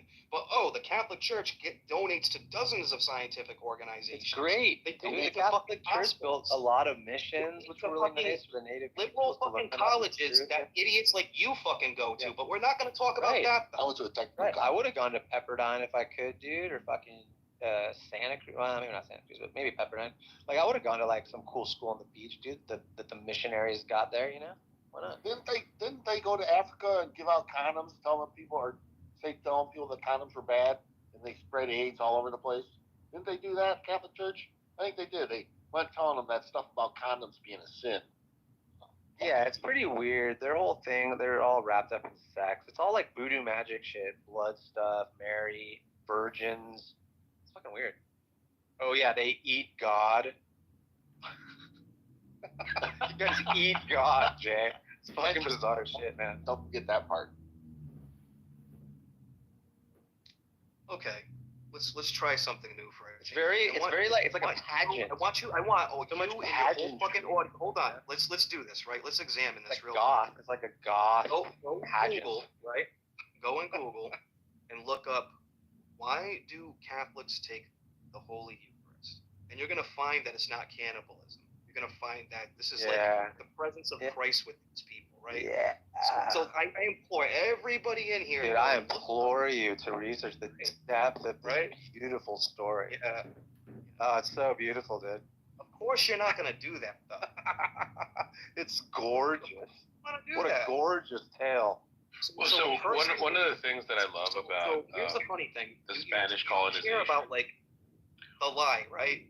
You're lying to yourself when you say shit like this. And then when you go and look it up, it doesn't say that's what we're doing. So one of the things that I love about Spanish colonization of the Americas, and I'm being really sarcastic because no one should love that, but the Spanish monks at first were like trying to bridge the gap between them and the indigenous people. And so they were like, hey, your guys' religion's a blood-based religion. Guess what? We are a blood-based religion as well. See, we're just the same. And, it's important to point that out, that Catholicism is a blood religion, right? It deals in blood magic. Like, that's just... Dude, it's so deep. I mean... Dude, it's so more deep and magical and beautiful. It's more a representation of the time that it came from. Yeah, it's mortality, dude. It's like they're it's very, very easy to see what's going on. It's shit, man. Wait a minute. Last time I checked, aren't you guys like a bunch of moral relativists based on your subjective preferences? Yeah, same as you. Yeah, we are moral relativists. Okay. So, like, what's wrong with that then? Well, I'm judging it on. So let's say what you're saying is true. Ramiro, right? So we're just going to interrupt each other. Be a moral relativist at the time. Each other, and I'll just say whatever I want to say. You be a moral relativist. And then you're going to say whatever you're going to say, and no one's going to be able to listen to anything. Okay, so you're going to be a moral relativist. So at what point are you going to be a jackass this whole time? Because everyone can be a jackass back. Why are you getting mad, dude? Oh, I'm not mad. Why are you getting mad? You sound kind of pissed. How many Christians impacted your life today, man? How many Christians? Hi, everybody. I just want to interrupt and say the word moral relativist for like the 50th time. I don't know, maybe the past 15 minutes. Oh, can I say subjective, objectivity, objective, subjectivity, and subjective moralism, and moralism, subjectivity? Because I just want to keep using these terms and talk about nothing all day because I have a schizophrenic problem. I don't go to the gym. I just come here to talk all the time about nothing because low IQ dumb people spend all their time talking about nothing on this fucking app. Okay, great. That's my answer. Anyway, dude, so aren't you a moral relativist? I think that the world itself is morally relativistic, right? But it doesn't mean I don't judge people based on what I consider to be moral, right or wrong. Yeah, based on your preferences and feelings and attitudes. I get that. Yeah. Okay. So then what's the problem? So why do you guys give a shit if my preferences are equally invalid and equally as moral as yours? Oh, because it impacts our lives negatively. And how does it impact your life negatively?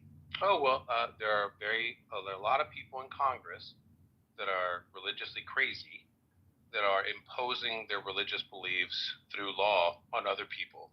You're just making claims. You're just making claims, dude. Cut the nonsense. What are they actually doing? Oh, I'm sorry. You're going to be a bitch today. Cool. Well, then I'm just going to treat you like a bitch. Okay? You asked a question. I was in the process of answering. You couldn't fucking help yourself but interrupt. And now you're saying that my answer is not good enough for you. Well, that's too I'm fucking saying bad, you're just Buttercup. You're just claiming. You're making assertions with no evidence. That is the whatsoever. fact. We give a shit about religion because you motherfuckers decide. You're not telling me anything. Child, what do you want? You just sound like you're complaining. Child, what do you want? Are you going to complain some more? It sounds like you're complaining. Are you All right, great. Claims and assertions without evidence can be easily dismissed without it. You're dismissed. You're not a principal, dude. Like, what the fuck are you doing? Well, just keep it substantive. Like, what are you guys discussing even? I mean, he's just sucking his own dick over here, so I don't know what. Isn't he just complaining that, like, you have complaints about religion? Because I have yeah. Oh, you guys are hurting my feelings. You don't agree that the complaints are reasonable, Jay?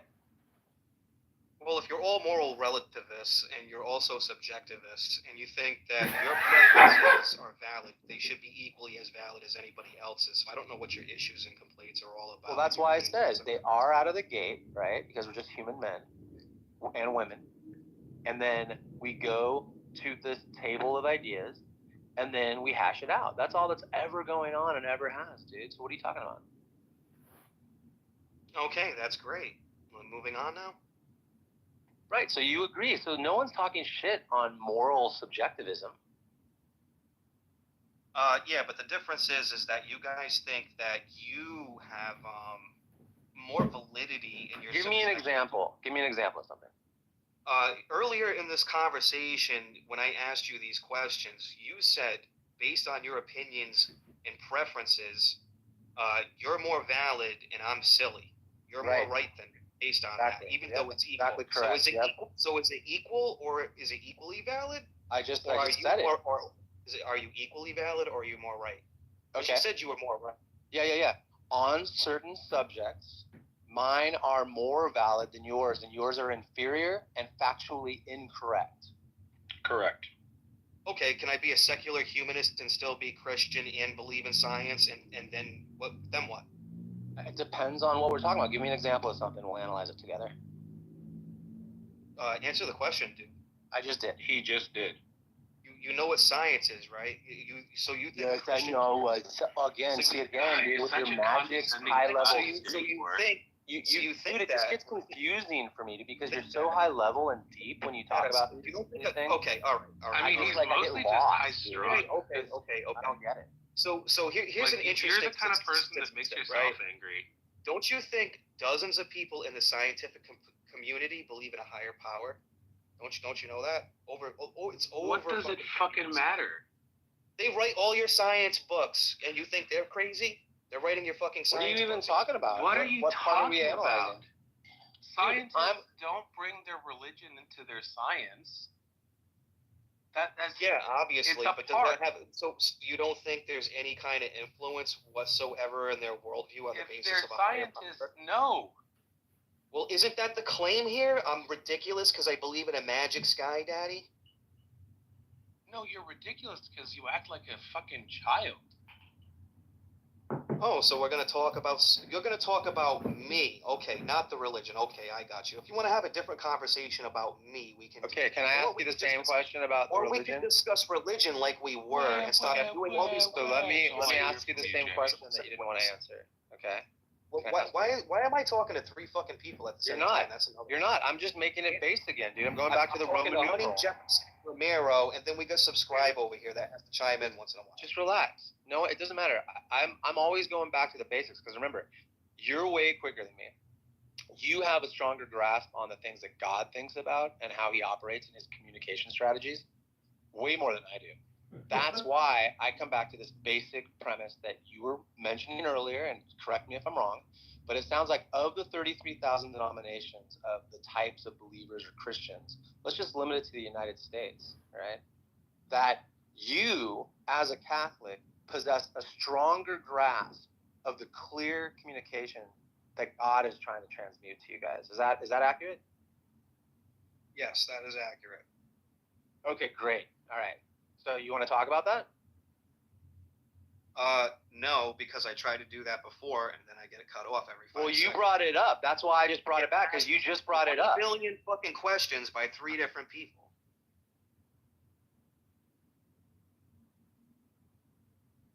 Well, you brought it up, so I thought I'd get back there, because I didn't forget about you, dude. I hear you, right? And I want to focus on that knowledge that you guys possess.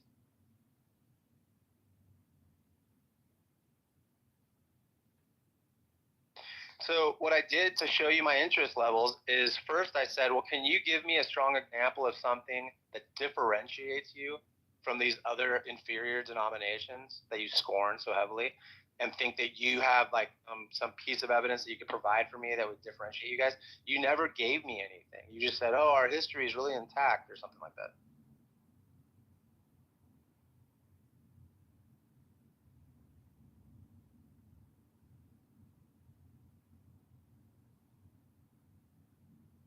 All right, so never mind, dude. We don't have to talk about what we were talking about earlier, like you brought up with Romero, because you really wanted to talk about what we were talking about earlier, but now you don't. It's okay, dude. Try to get someone else. Like, let's see. Yeah, I'm sitting here in my living room in the sun, enjoying a nice cold cocktail beverage, and I gotta tell you, if I wasn't laying in the sun, relaxing, having a cocktail, enjoying my life and luxury, it would be unbearable to talk to someone like that, and that's the thing about Clown House is you can come here and actually listen to this bullshit. But in the real world, if you met somebody like that at the post office, you'd be like, listen, man, I just came to drop off some mail. Have a good life and take care. God bless. Well, clearly you've been in here a long time, right? Listen, I don't know if you know how the rules of a roast work, but if you're a speaker, you're technically participating in your own self-roast. So just be careful what you say. Yeah. That's actually really good. Dude, you changed the way I see Clubhouse, dude. It's fucking hilarious.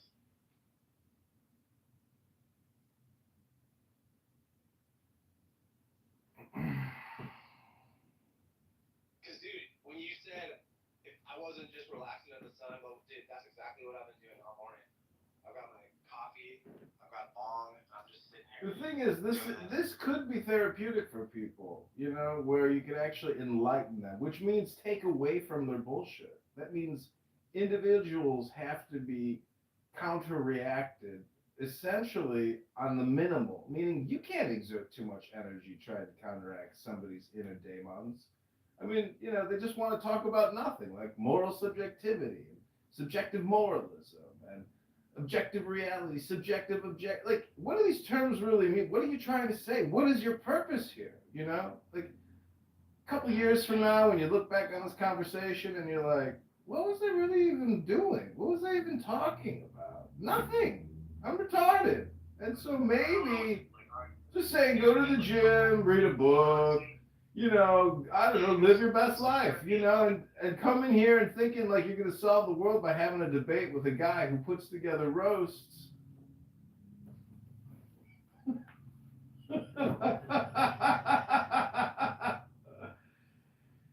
Oh, what a world. What a life. Got kicked again. Welcome to the Kick Show.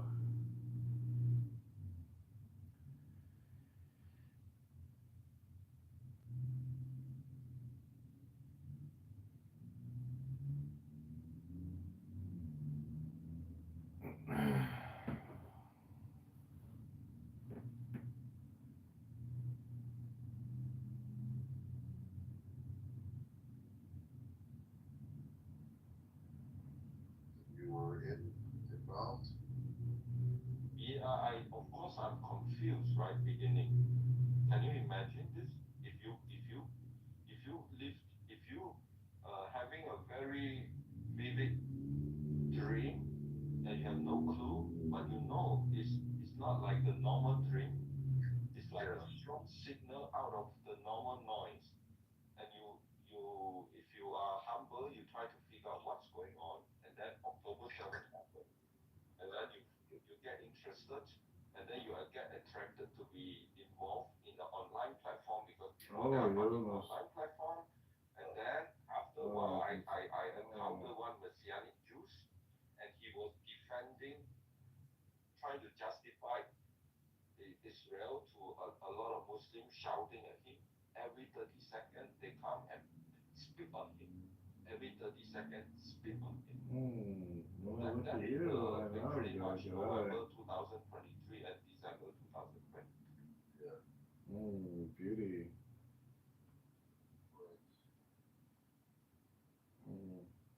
Well, you sound sympathetic towards I think I have a good eye.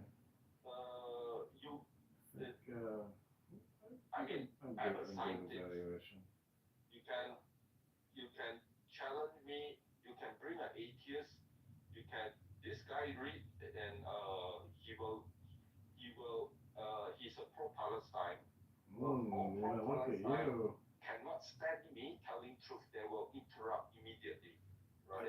Look at you. Pro ISIS, pro Iran, pro Hamas. Ethan, if you want me to talk, then we put him down. Then we can have a proper talk. Is it okay? Look how stupid you sound, dude. When you don't know me and say something from out of your ass. You stupid dumb fuck. You don't know me, Dave. Somebody want to make me a lot here? You don't know me. Don't say bullshit when you don't know me. What do you want to say, Mr. Reed? No, I don't want to say anything. He called me out for no reason. Does he know you? The only person I know is your mom. You know who? You know? Care to repeat that? Are you going to make points, or you say something like my mom? I got the answer. Right? Well, maybe Rod, you can introduce yourself so we can understand who you are and what you are here for. I was here way before you came, sir. okay. I was discussing something with your Maho. Normal regarding the. I'm back. The. Yeah. Pardon me, Ray. Excuse me.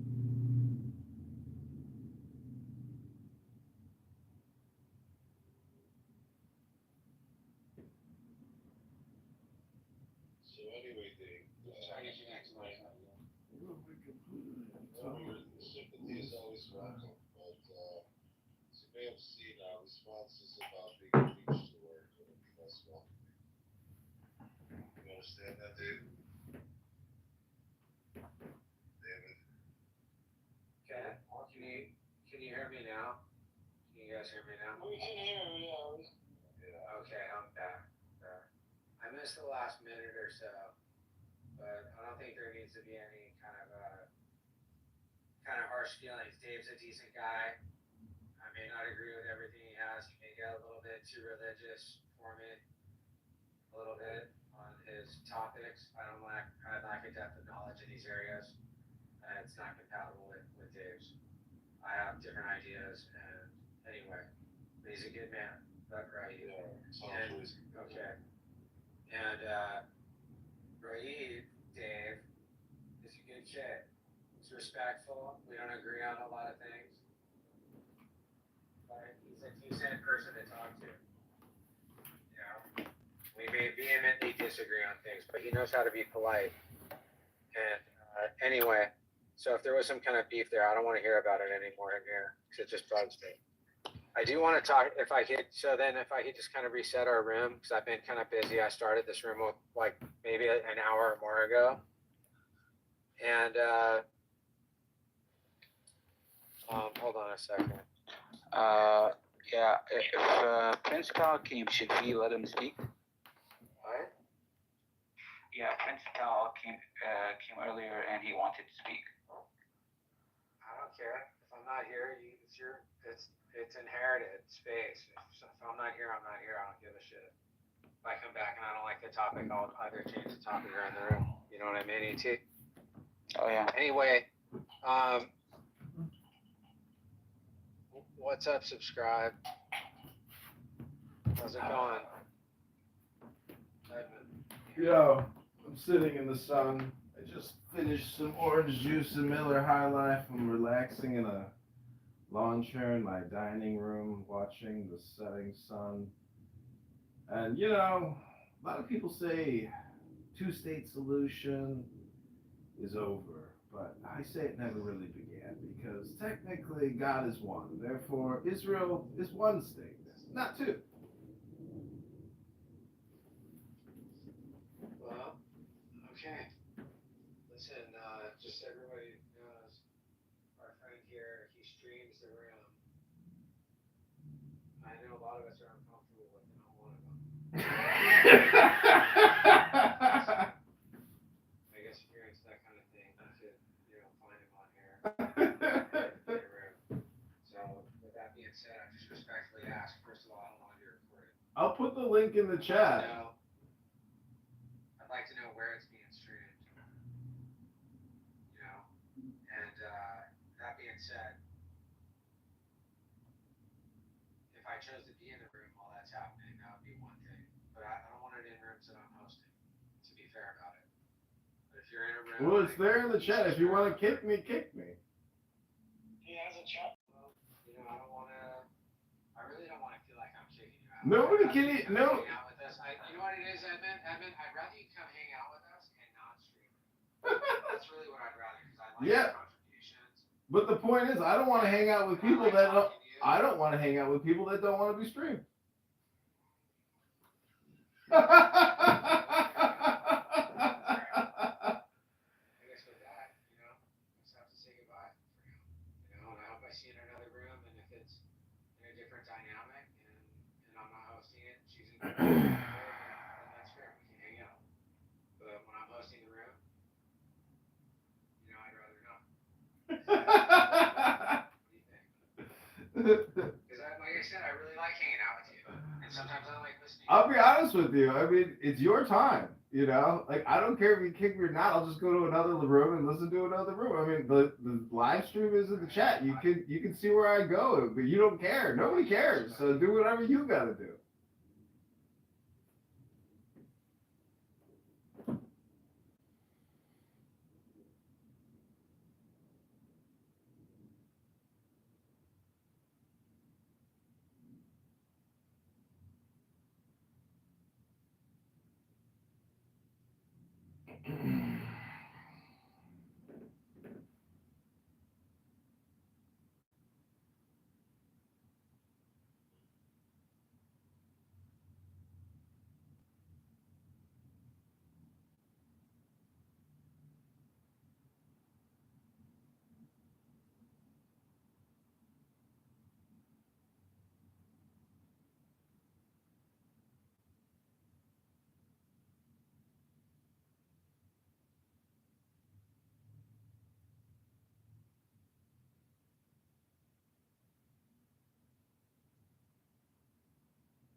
Sort of massive revolution or cultural orientation that drives change.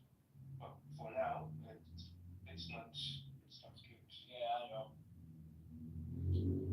Hey, bro, I'm going to stay beat. My neck put up. My neck out.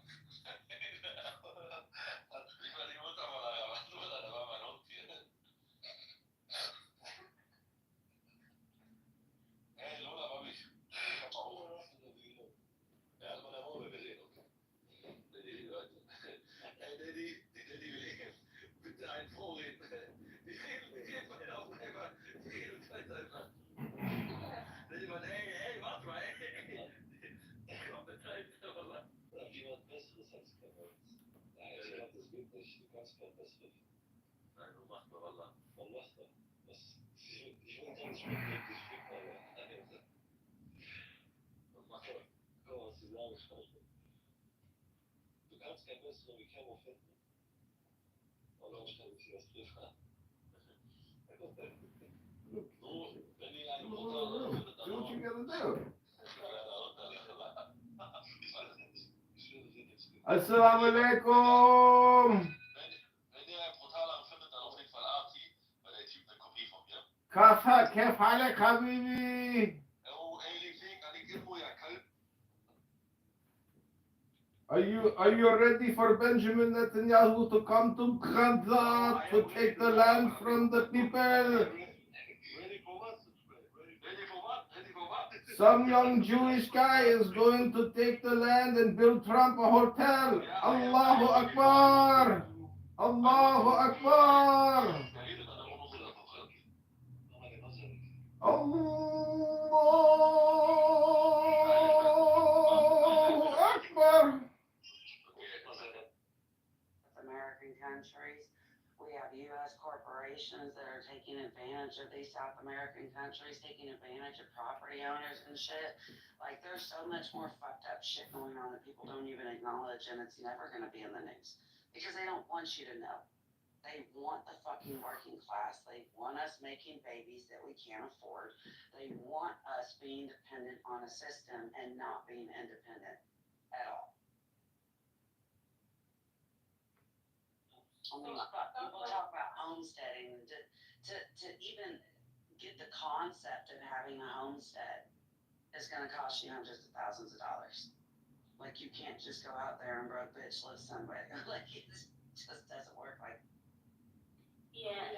Well, so I think some people would like to speak. We don't have a Q&A right now because there's not that many people, but just when someone's done speaking, you can just come off your mic and speak. Just wanted to share that. So that's the thing with like That's a good even evaluation. the fact that like a lot of the people some of the wealthy people in my life like What would I like to hear? a friend of mine that I've been dating for a while, he let me know, like, hey, so your mom's right. Like, the wealth gap has become, like, inconceivable. And a lot of people have to understand, like, the wealthier are going to be wealthier and the poor are going to be even more poor. Like, it's not going to be an in-between. They're trying to space it out. And, like, it's like, if you're in the, pretty much if you're not already there, on your way there, like, it's kind of a wrap. It's already happening. Like, this is what, you know, the whole plan is. And so, him already being in that position, I'm just thinking, like, so what's your plan? I'm like, well, I'm not wealthy, you know, so I guess, you know, at my age, just have my wealthy husband.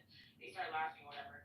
But I just find that that's the thing right now. Like, there's a lot of people who are going to be horribly affected by all the things that are happening. So I can see how, like, poverty is going to become even worse. There's going to be a lot more people who are going to be put in the poverty bracket of life. And I feel like a lot of people don't have the education or the cognitive ability to understand, you know, what's going to happen to them.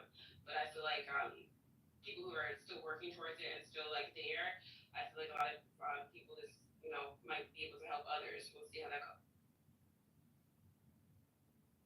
Yeah, my college professor, his argument, well, it wasn't really his argument, it wasn't a book, but the argument was that poverty equals crime, and if you're in poverty, then you're more likely to commit your crime.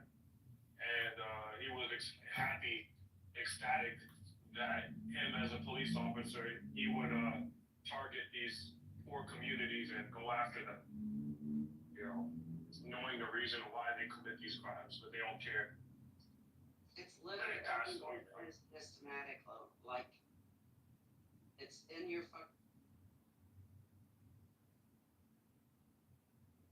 and yet they act like that doesn't exist at all.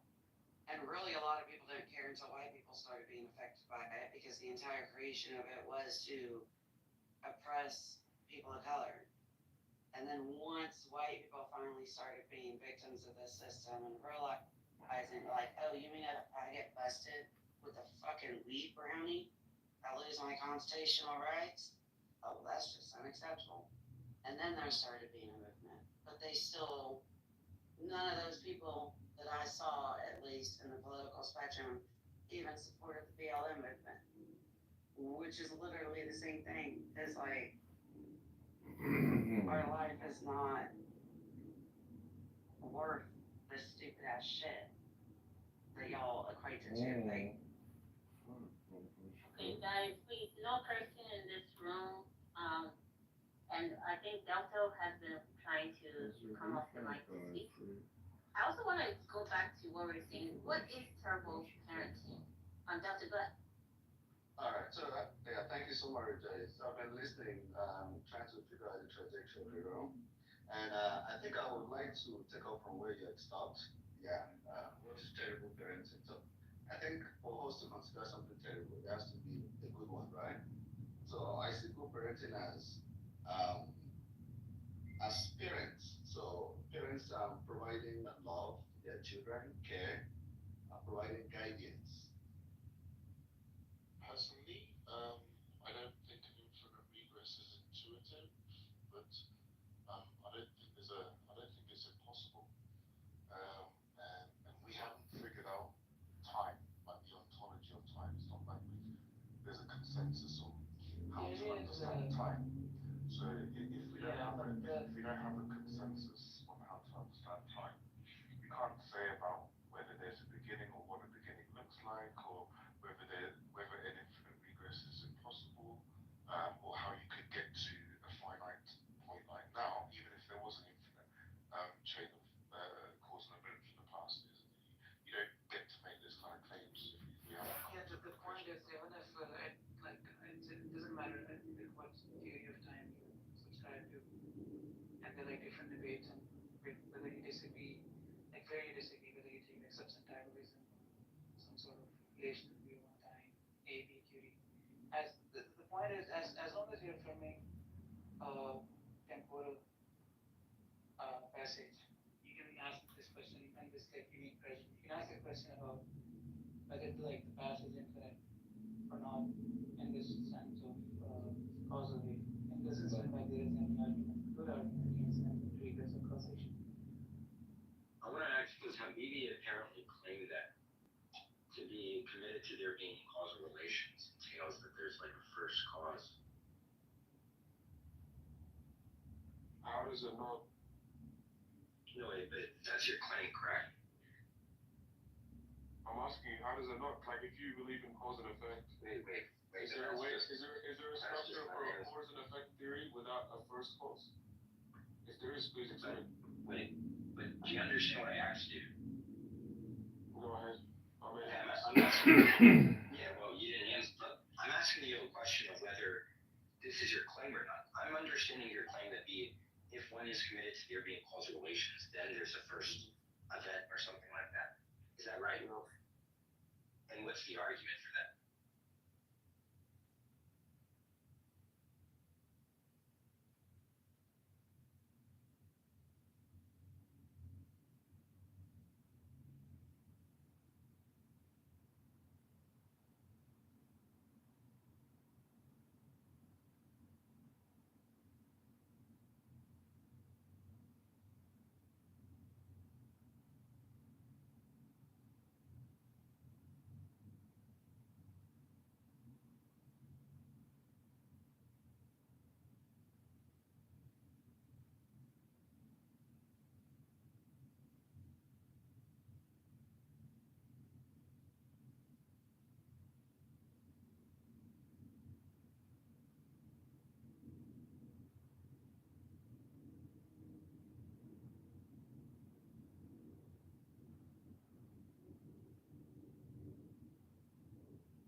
Big comedy conspiracies like, is Tony gay? And he's clearly not, right? He's clearly banging a bunch of chicks. I love, it's like you sound like you're trying to convince yourself. Yeah, he's not one of them with his. I said that because I was gonna say, but he comes across as like gay as shit. Like, you know. You should see his condo. Yeah. It's the gayest condo I've ever been. But not that way. It's so nice. It's perfect. Yeah, Everything is in a perfect place. Where the lighting hits it. There's not a speck of dust on the floor. No, never. Yeah. Wait, have you seen his dick, Ari? No, never seen Tony's? it. Yeah, Tony Hinchcliffe's dick. Seen his nuts. You've seen mine. Obviously, I think everyone's sick. Yeah. How many people have seen your dick? Really an asshole, huh? I've been told by so many women that he has a huge dick. Yeah, this cocky buffoon just learned a lesson. For an hour, bro, for a capsule, right? I don't know it. I gotta go. Yeah, bro. This cocky buffoon just learned a lesson. For an hour, bro, for a capsule, right? I don't know it. I gotta go. Yeah, bro. This cocky buffoon just learned.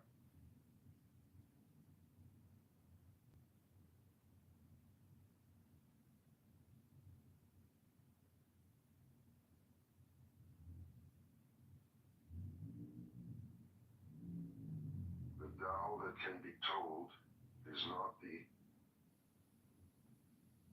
Tao Te Ching can be translated as art. But it is the emptiness inside that holds whatever we want. We hammer wood for a house, but it is the inner space that makes it livable. We work with being, but non-being is what we use. 12. Colors blind the eye. Sounds deafen the ear. Flavors numb the taste. Thoughts weaken the mind. Desires wither the heart. The master observes the world, but trusts his inner vision. He allows things to come and go. His heart is open as the sky.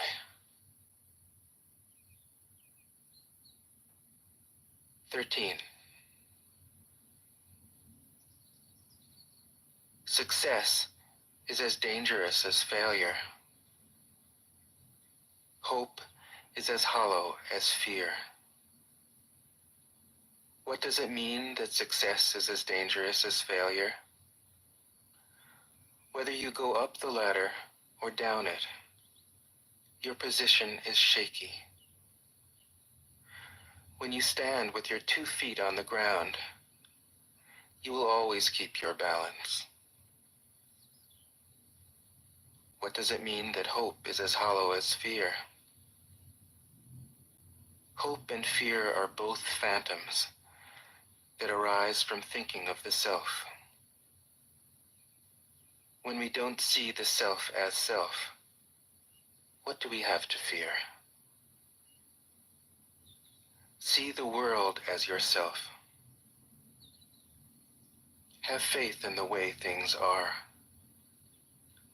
Love the world as yourself. Then you can care for all things. 14.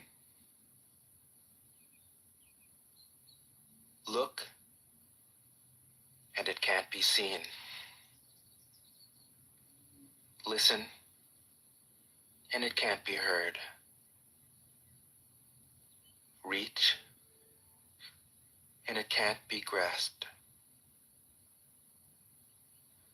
Above, it isn't bright.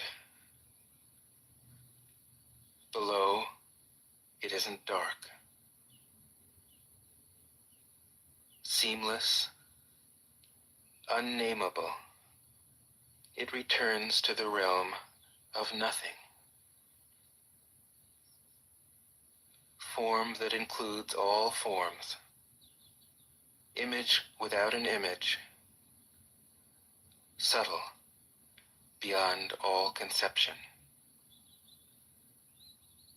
Approach it, and there is no beginning. Follow it, and there is no end. You can't know it, but you can be it, at ease in your own life. Just realize where you come from. This is the essence of wisdom. 15. The ancient masters were profound and subtle. Their wisdom was unfathomable. There is no way to describe it. All we can describe is their appearance. They were careful as someone crossing an iced-over stream, alert as a warrior in enemy territory, courteous as a guest, fluid as melting ice, shapeable as a block of wood, receptive as a valley, clear as a glass of water. Do you have the patience to wait till your mud settles and the water is clear? Can you remain unmoving till the right action arises by itself? The master doesn't seek fulfillment. Not seeking, not expecting. She is present and can welcome all things. 16. Empty your mind of all thoughts. Let your heart be at peace. Watch the turmoil of beings, but contemplate their return. Each separate being in the universe returns to the common source. Returning to the source is serenity. If you don't realize the source, you stumble in confusion and sorrow. When you realize where you come from, you naturally become tolerant, disinterested, amused, kind-hearted as a grandmother, dignified as a king. Immersed in the wonder of the Tao, you can deal with whatever life brings you. And when death comes, you are ready.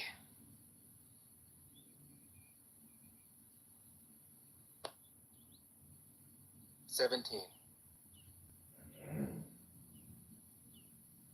When the master governs, the people are hardly aware that he exists. Next best is a leader who is loved. Next, one who is feared. The worst is one who is despised. If you don't trust the people, you make them untrustworthy. The master doesn't talk, he acts. When his work is done, the people say, 'Amazing, we did it, all by ourselves.' 18. When the great Tao is forgotten, goodness and piety appear. When the body's intelligence declines, cleverness and knowledge step forth. When there is no peace in the family, filial piety begins. When the country falls into chaos, patriotism is born. 19. Throw away holiness and wisdom, and people will be 100 times happier. Throw away morality and justice, and people will do the right thing.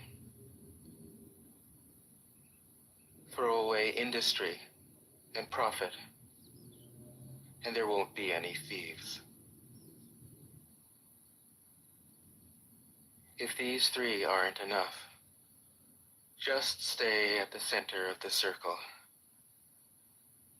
and let all things take their course. 20. Stop thinking and end your problems. What difference between yes and no? What difference between success and failure? Must you value what others value, avoid what others avoid? How ridiculous. Other people are excited, as though they were at a parade. I alone don't care. I alone am expressionless, like an infant before it can smile. Other people have what they need. I alone possess nothing. I alone drift about like someone without a home. I am like an idiot, my mind is so empty. Other people are bright. I alone am dark. Other people are sharp. I alone am dull. Other people have a purpose. I alone don't know. I drift like a wave on the ocean. I blow as aimless as the wind. I am different from ordinary people. I drink from the great mother's breasts. 21. The master keeps her mind always at one with the Tao. That is what gives her her radiance. The Tao is ungraspable. How can her mind be at one with it? Because she doesn't cling to ideas. The Tao is dark and unfathomable. How can it make her radiant? Because she lets it. Since before time and space were, the Tao is. It is beyond is and is not. How do I know this is true? I look inside myself and see.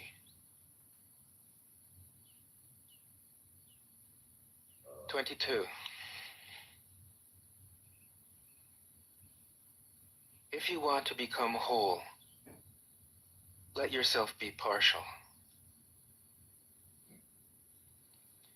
If you want to become straight, let yourself be crooked. If you want to become full, let yourself be empty. If you want to be reborn, let yourself die.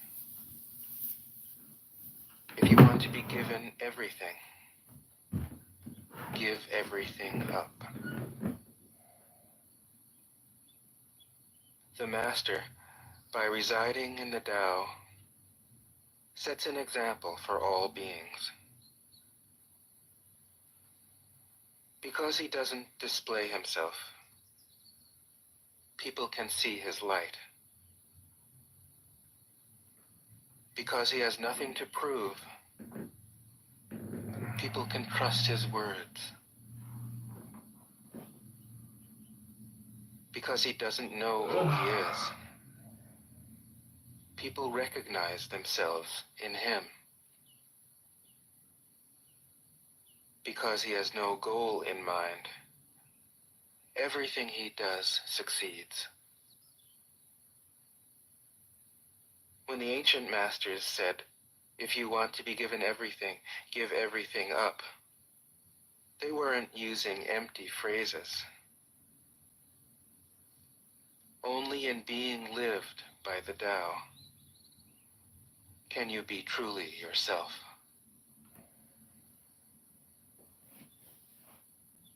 "23.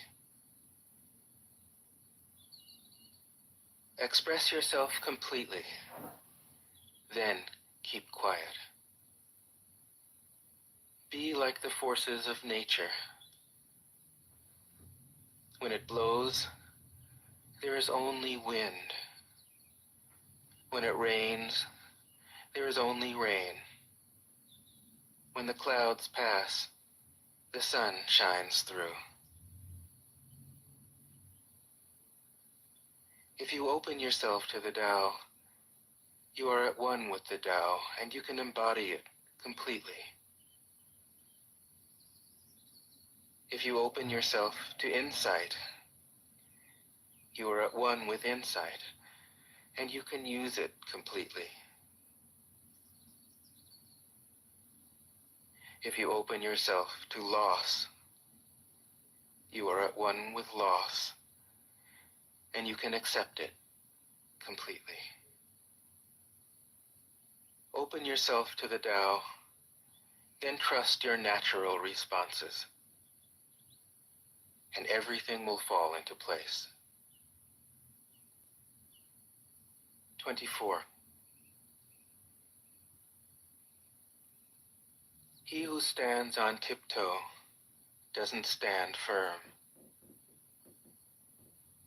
He who rushes ahead doesn't go far. He who tries to shine dims his own light. He who defines himself can't know who he really is.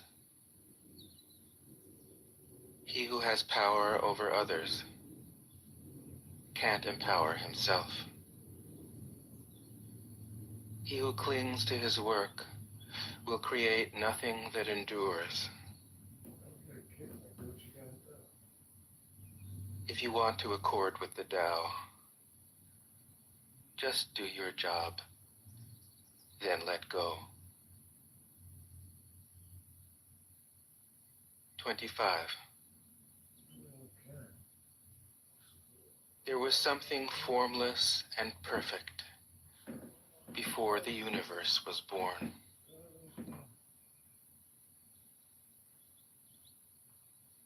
It is serene, empty, solitary, unchanging, infinite, eternally present. It is the mother of the universe. For lack of a better name, I call it the Tao.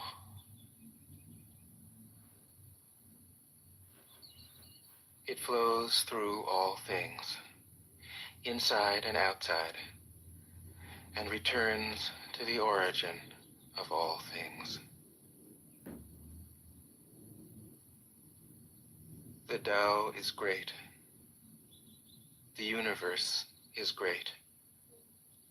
Earth is great. Man is great.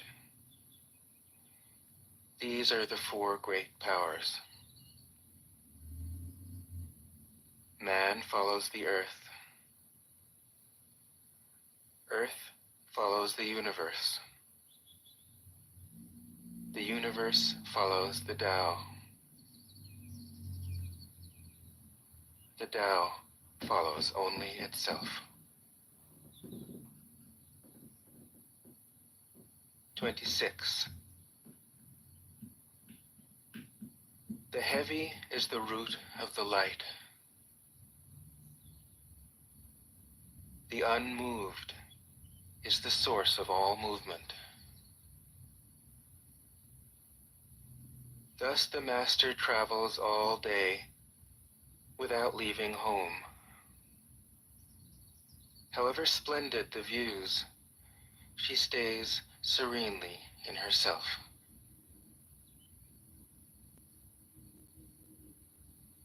Why should the lord of the country flit about like a fool?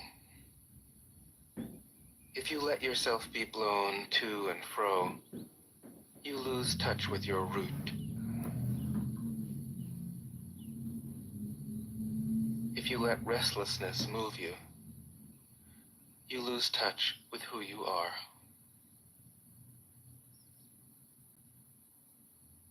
27. A good traveler has no fixed plans and is not intent upon arriving. A good artist lets his intuition lead him wherever it wants. A good scientist has freed himself of concepts and keeps his mind open to what is. Thus the master is available to all people and doesn't reject anyone. He is ready to use all situations and doesn't waste anything.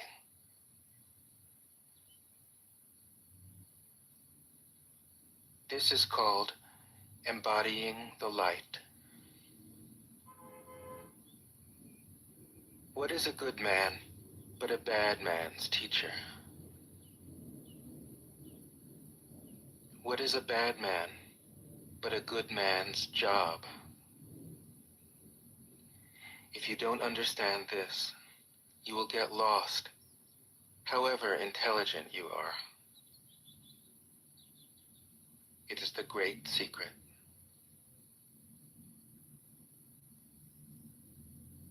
28. Know the male, yet keep to the female. Receive the world in your arms. If you receive the world, the Tao will never leave you, and you will be like a little child. Know the white, yet keep to the black. Be a pattern for the world. If you are a pattern for the world, the Tao will be strong inside you, and there will be nothing you can't do. Know the personal, yet keep to the impersonal. Accept the world as it is. If you accept the world, the Tao will be luminous inside you, and you will return to your primal self. The world is formed from the void, like utensils from a block of wood. The master knows the utensils, yet keeps to the block. Thus she can use all things. 29. Do you want to improve the world? I don't think it can be done. Consciousness is emergent from brain matter, right? The world is sacred. It can't be improved. If you tamper with it, Sir, how You'll is ruin it it. he's something in the process? If you treat it like an object, you'll lose it.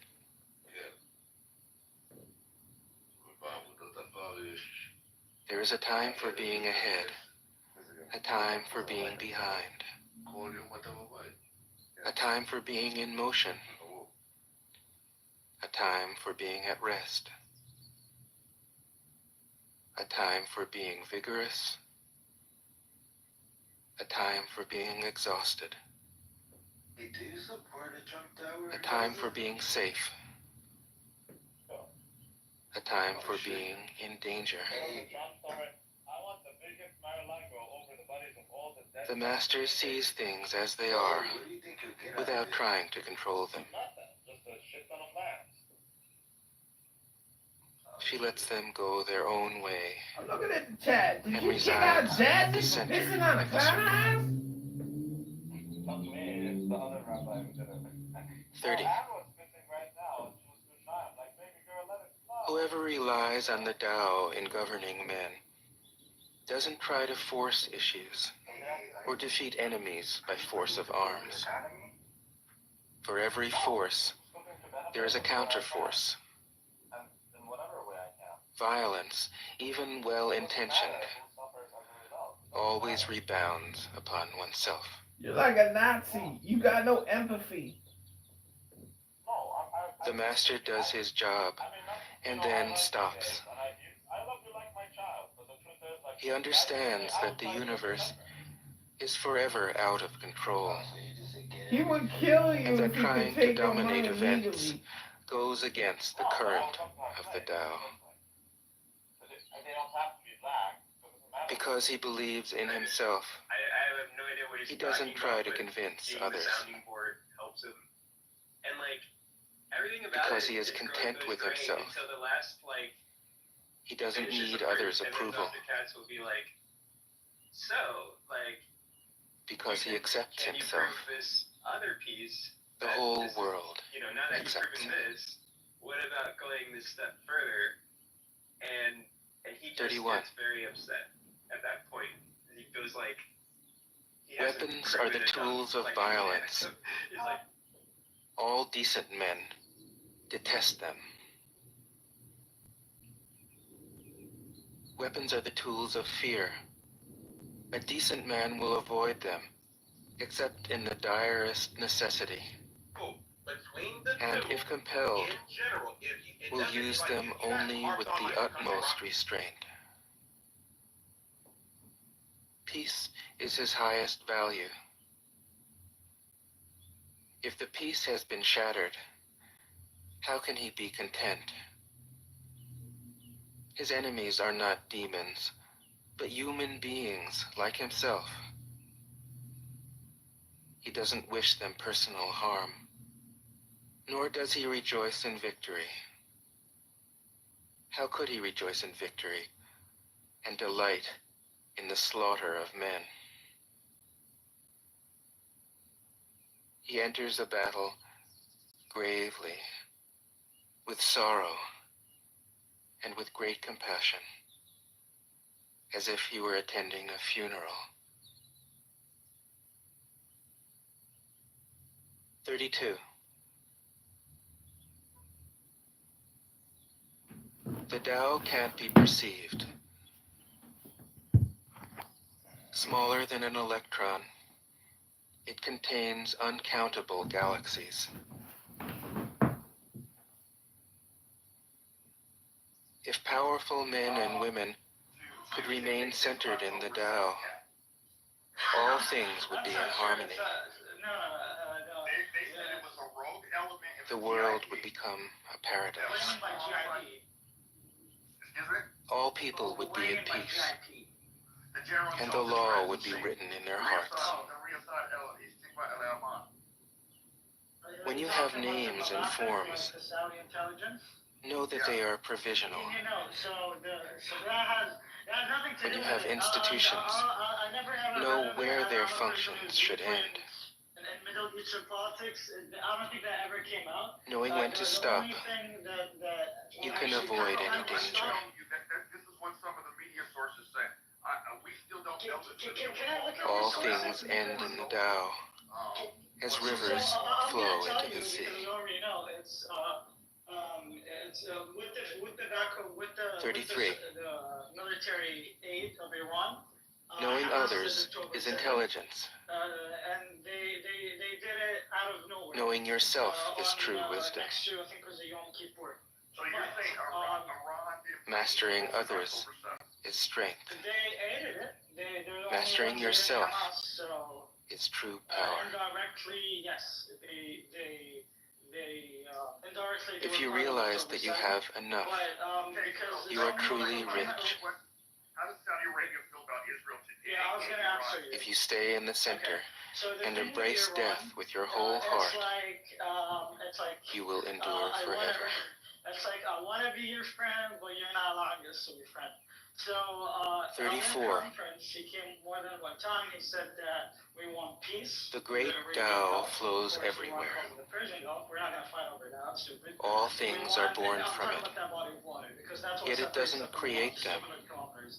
Is that we want peace in that region. We It want pours trade, itself we into want its to work. reopen our embassies, and we want Yet it makes no claim. It nourishes infinite worlds. Yet it doesn't hold on to them.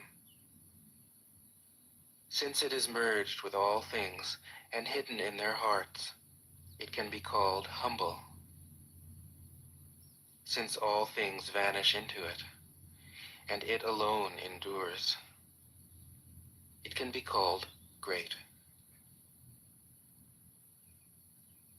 It isn't aware of its greatness. Thus, it is truly great.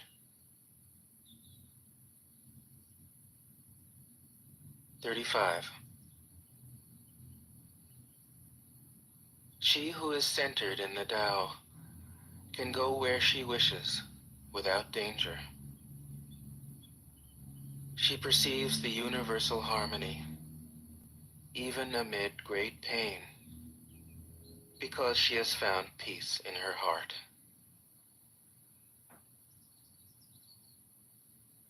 Music or the smell of good cooking may make people stop and enjoy, but words that point to the Tao seem monotonous and without flavor. When you look for it, there is nothing to see. When you listen for it, there is nothing to hear. When you use it, it is inexhaustible. 36. If you want to shrink something, you must first allow it to expand. If you want to get rid of something, you must first allow it to flourish. If you want to take something, you must first allow it to be given. This is called the subtle perception of the way things are. The soft overcomes the hard.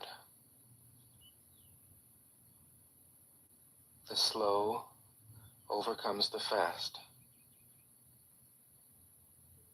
Let your workings remain a mystery. This is called the subtle perception of the way things are. The soft overcomes the hard. The slow overcomes the fast. Let your workings remain a mystery. Just show people the results.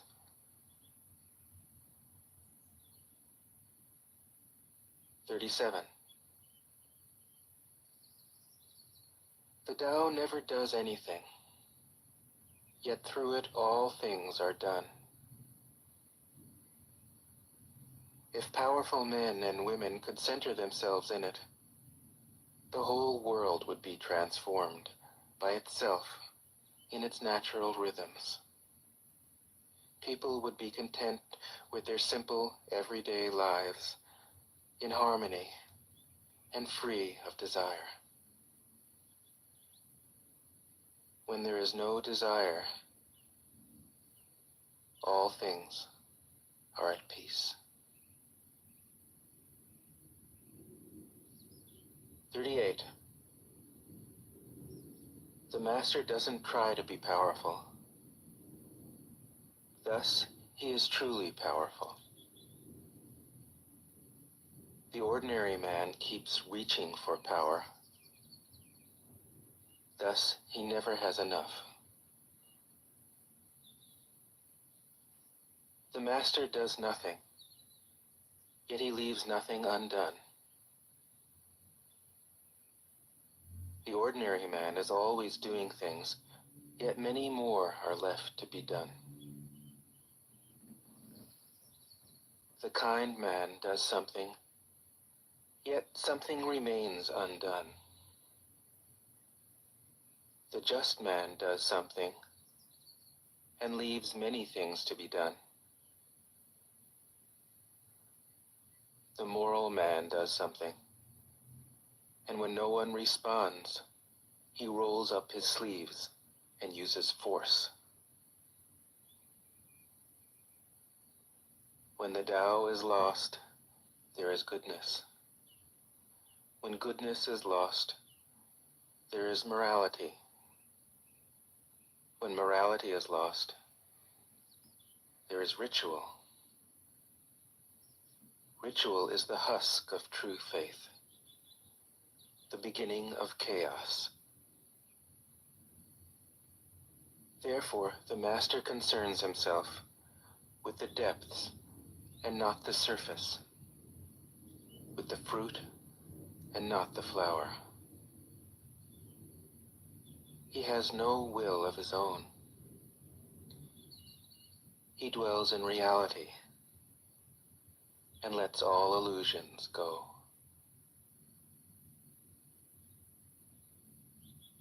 "39.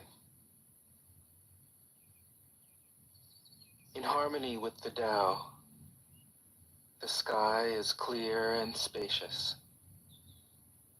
The earth is solid and full. All creatures flourish together, content with the way they are, endlessly repeating themselves, endlessly renewed. When man interferes with the Tao, the sky becomes filthy. The earth becomes depleted. The equilibrium crumbles. Creatures become extinct. The master views the parts with compassion because he understands the whole. His constant practice is humility. He doesn't glitter like a jewel, but lets himself be shaped by the Tao, as rugged and common as a stone. 40. Return is the movement of the Tao. Yielding is the way of the Tao. All things are born of being. Being is born of non-being.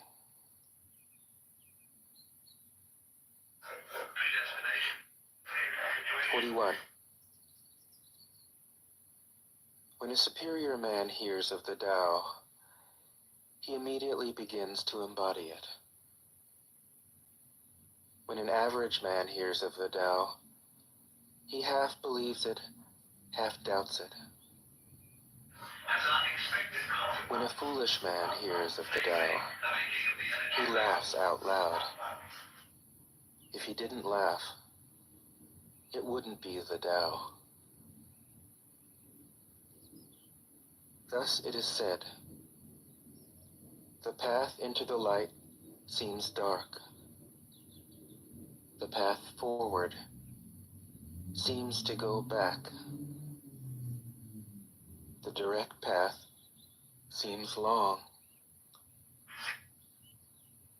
True power seems weak. True purity seems tarnished. True steadfastness seems changeable. Previous or prior or True antecedent clarity causes, right? But seems obscure. The greatest art And we're gonna put seems you on a very, unsophisticated. very long list. So basically, fuck you. The greatest love seems indifferent. Sure. The greatest wisdom seems childish.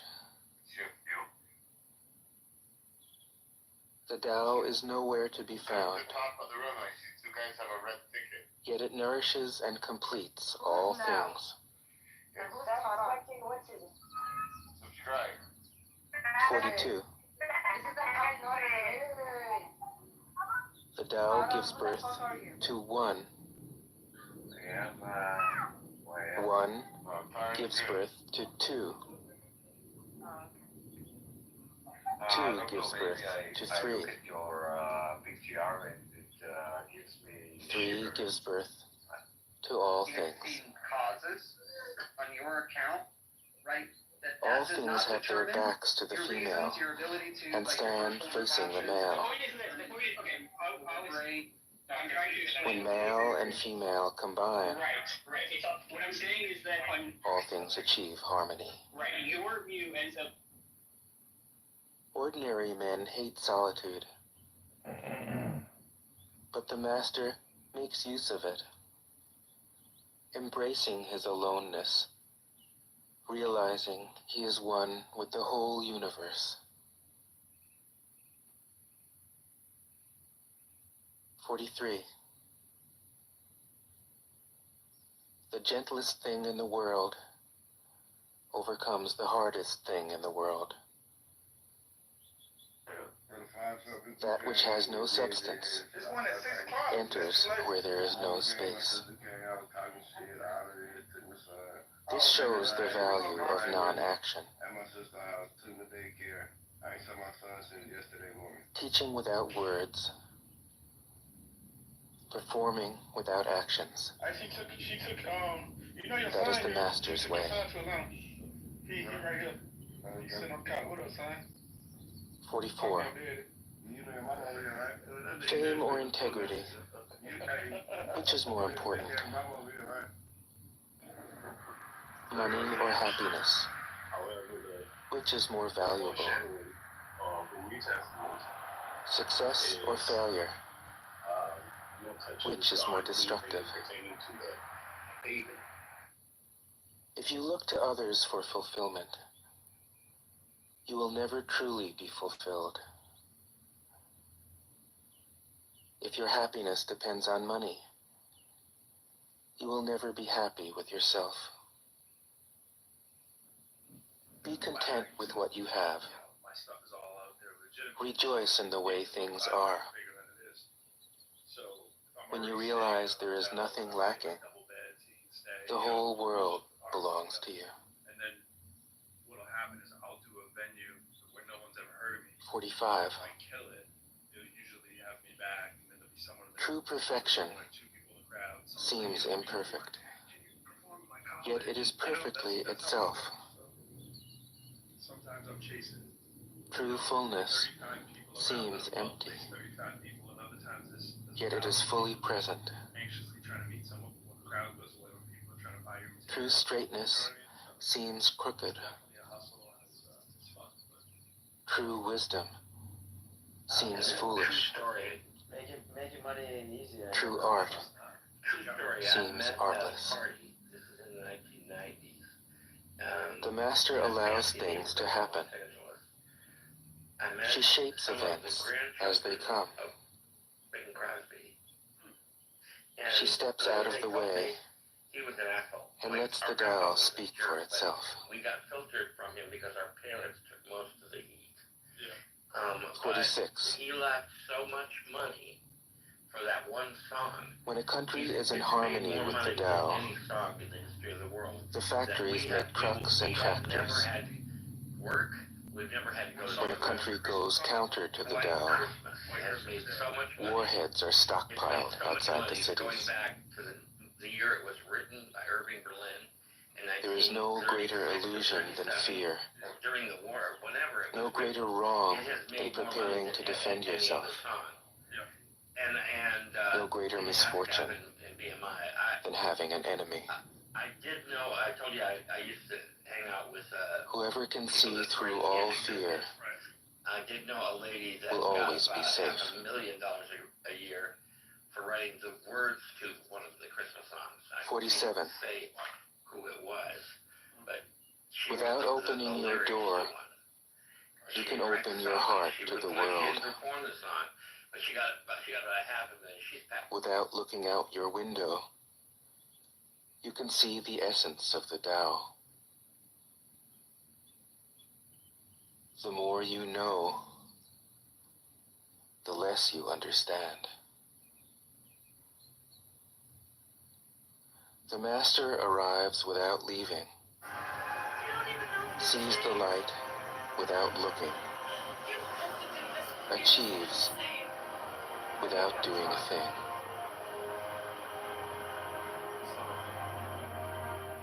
48. In the pursuit of knowledge, every day something is added. In the practice of the Tao, every day something is dropped. Less and less do you need to force things, until finally you arrive at non-action. When nothing is done, nothing is left undone. True mastery can be gained by letting things go their own way. It can't be gained by interfering.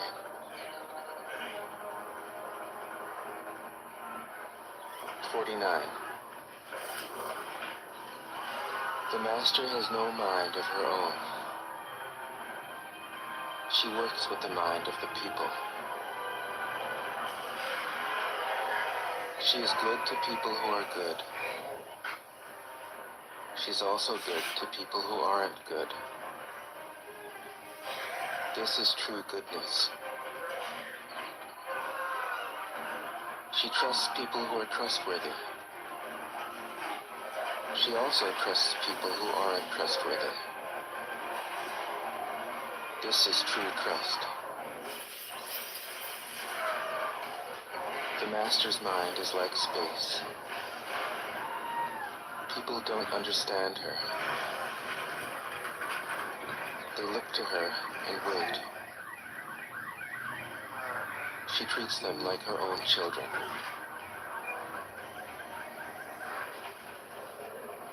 50.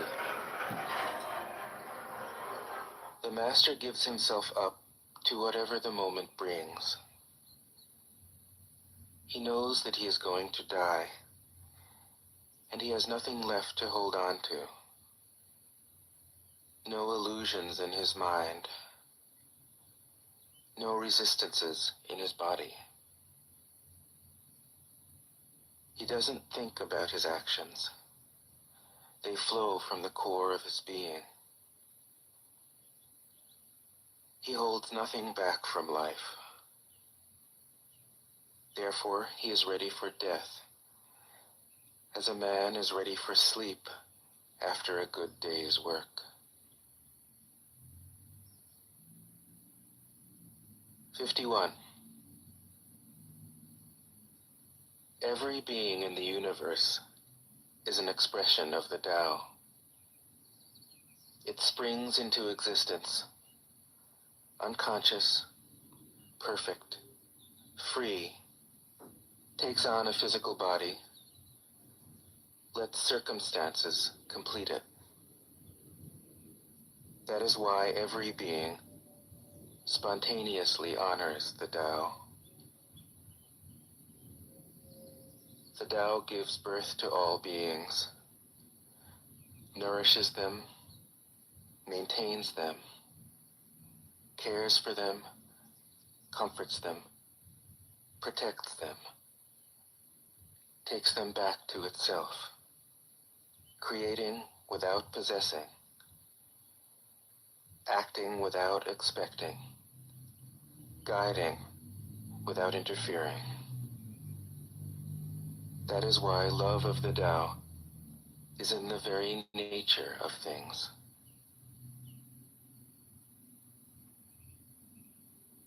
(52)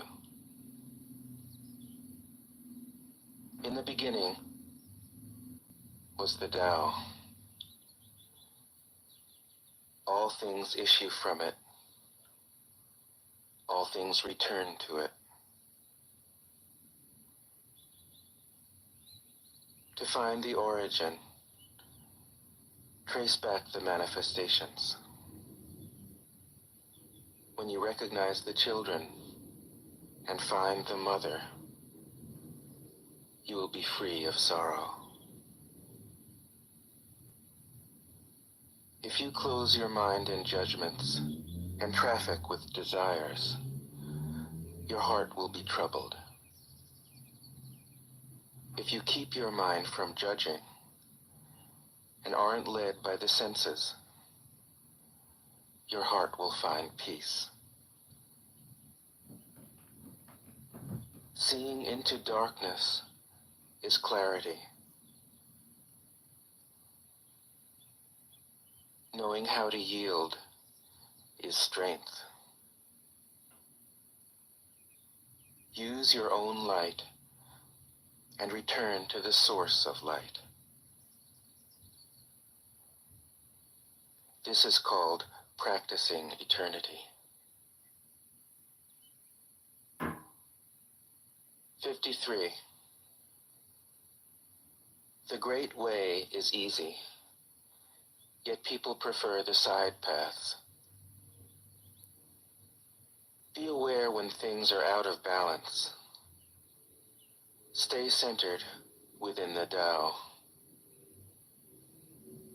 When rich speculators prosper, while farmers lose their land, when government officials spend money on weapons instead of cures, when the upper class is extravagant and irresponsible, while the poor have nowhere to turn, all this is robbery and chaos. It is not in keeping with the Tao. 54. Whoever is planted in the Tao will not be rooted up. Whoever embraces the Tao will not slip away. Her name will be held in honor from generation to generation. Let the Tao be present in your life, and you will become genuine. Let it be present in your family, and your family will flourish. Let it be present in your country, and your country will be an example to all countries in the world. Let it be present in the universe, and the universe will sing. How do I know this is true? By looking inside myself.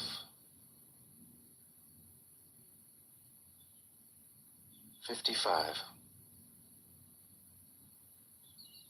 He who is in harmony with the Tao is like a newborn child. Its bones are soft, its muscles are weak, but its grip is powerful.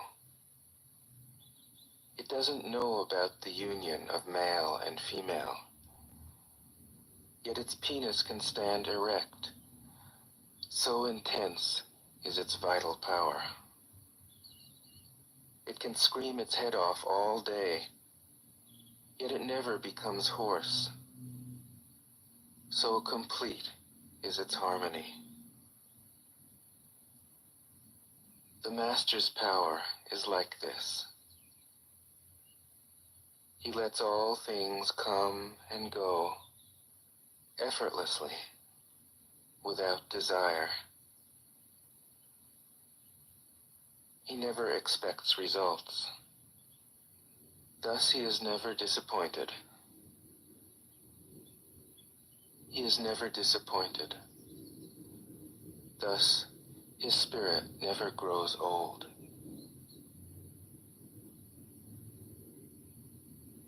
"56. Those who know don't talk. Those who talk don't know. Close your mouth. Block off your senses. Blunt your sharpness. Untie your knots. Soften your glare. Settle your dust. This is the primal identity. Be like the Tao. It can't be approached or withdrawn from, benefited or harmed, honored or brought into disgrace. It gives itself up continually. That is why it endures. 57. If you want to be a great leader, you must learn to follow the Tao. Stop trying to control. Let go of fixed plans and concepts, and the world will govern itself. The more prohibitions you have, the less virtuous people will be. The more weapons you have, the less secure people will be. The more subsidies you have, the less self-reliant people will be. Therefore, the Master says, I let go of the law, and people become honest. I let go of economics, and people become prosperous. I let go of religion, and people become serene. I let go of all desire for the common good, and the good becomes common as grass. 58. If a country is governed with tolerance, the people are comfortable and honest. If a country is governed with repression, the people are depressed and crafty. When the will to power is in charge, the higher the ideals, the lower the results. Try to make people happy, and you lay the groundwork for misery. Try to make people moral, and you lay the groundwork for vice. Thus the Master is content to serve as an example and not to impose her will. She is pointed, but doesn't pierce. Straightforward, but supple. Radiant, but easy on the eyes. 59. For governing a country well, there is nothing better than moderation. The mark of a moderate man is freedom from his own ideas, tolerant like the sky, all-pervading like sunlight, firm like a mountain, supple like a tree in the wind. He has no destination in view, and makes use of anything life happens to bring his way. Nothing is impossible for him. Because he has let go, he can care for the people's welfare, as a mother cares for her child.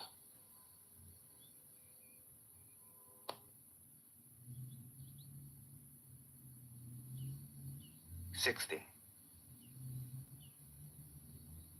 Governing a large country is like frying a small fish.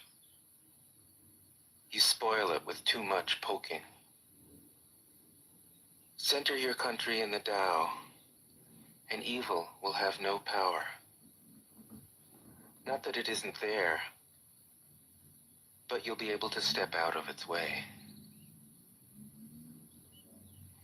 Give evil nothing to oppose, and it will disappear by itself. 61. When a country obtains great power, it becomes like the sea. All streams run downward into it. The more powerful it grows, the greater the need for humility. Humility means trusting the Tao, thus never needing to be defensive. A great nation is like a great man. When he makes a mistake, he realizes it. Having realized it, he admits it. Having admitted it, he corrects it. He considers those who point out his faults as his most benevolent teachers. He thinks of his enemy as the shadow that he himself casts. If a nation is centered in the Tao, if it nourishes its own people and doesn't meddle in the affairs of others,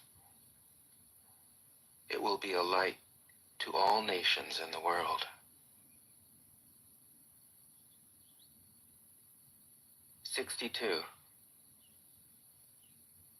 The Tao is the center of the universe, the good man's treasure,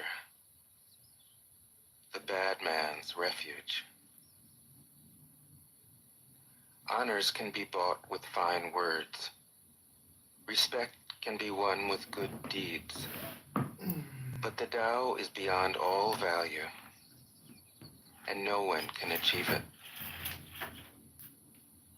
Thus, when a new leader is chosen, don't offer to help him with your wealth or your expertise. Offer instead to teach him about the Tao. Why did the ancient masters esteem the Tao? Because being one with the Tao, when you seek, you find. And when you make a mistake, you are forgiven. That is why everybody loves it. 63. Act without doing. Work without effort.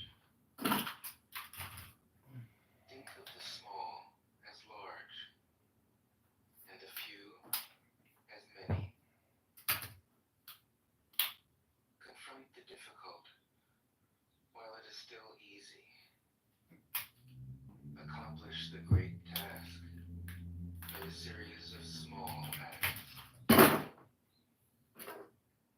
master never reaches for the great. Thus she achieves greatness. When she runs into a difficulty, she stops and gives herself to it. She doesn't cling to her own comfort. Thus, problems are no problem for her. 64. What is rooted is easy to nourish. What is recent is easy to correct. What is brittle is easy to break. What is small is easy to scatter. Prevent trouble before it arises. Put things in order before they exist. The giant pine tree grows from a tiny sprout. The journey of 1,000 miles starts from beneath your feet. Rushing into action, you fail. Trying to grasp things, you lose them. Forcing a project to completion, you ruin what was almost ripe. Therefore, the master takes action by letting things take their course. He remains as calm at the end as at the beginning. He has nothing, thus has nothing to lose. What he desires is non-desire. What he learns is to unlearn. He simply reminds people of who they have always been. He cares about nothing but the Tao. Thus, he can care for all things. 65. The ancient masters didn't try to educate the people, but kindly taught them to not know. When they think that they know the answers, people are difficult to guide. When they know that they don't know, people can find their own way. If you want to learn how to govern, avoid being clever or rich. The simplest pattern is the clearest. Content with an ordinary life, you can show all people the way back to their own true nature.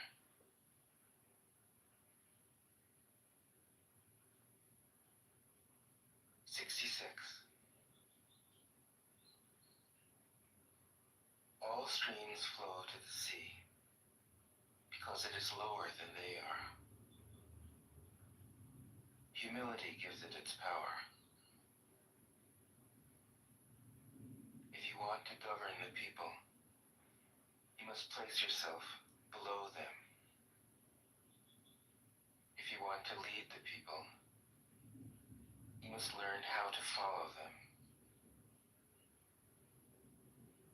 The master is above the people, and no one feels oppressed.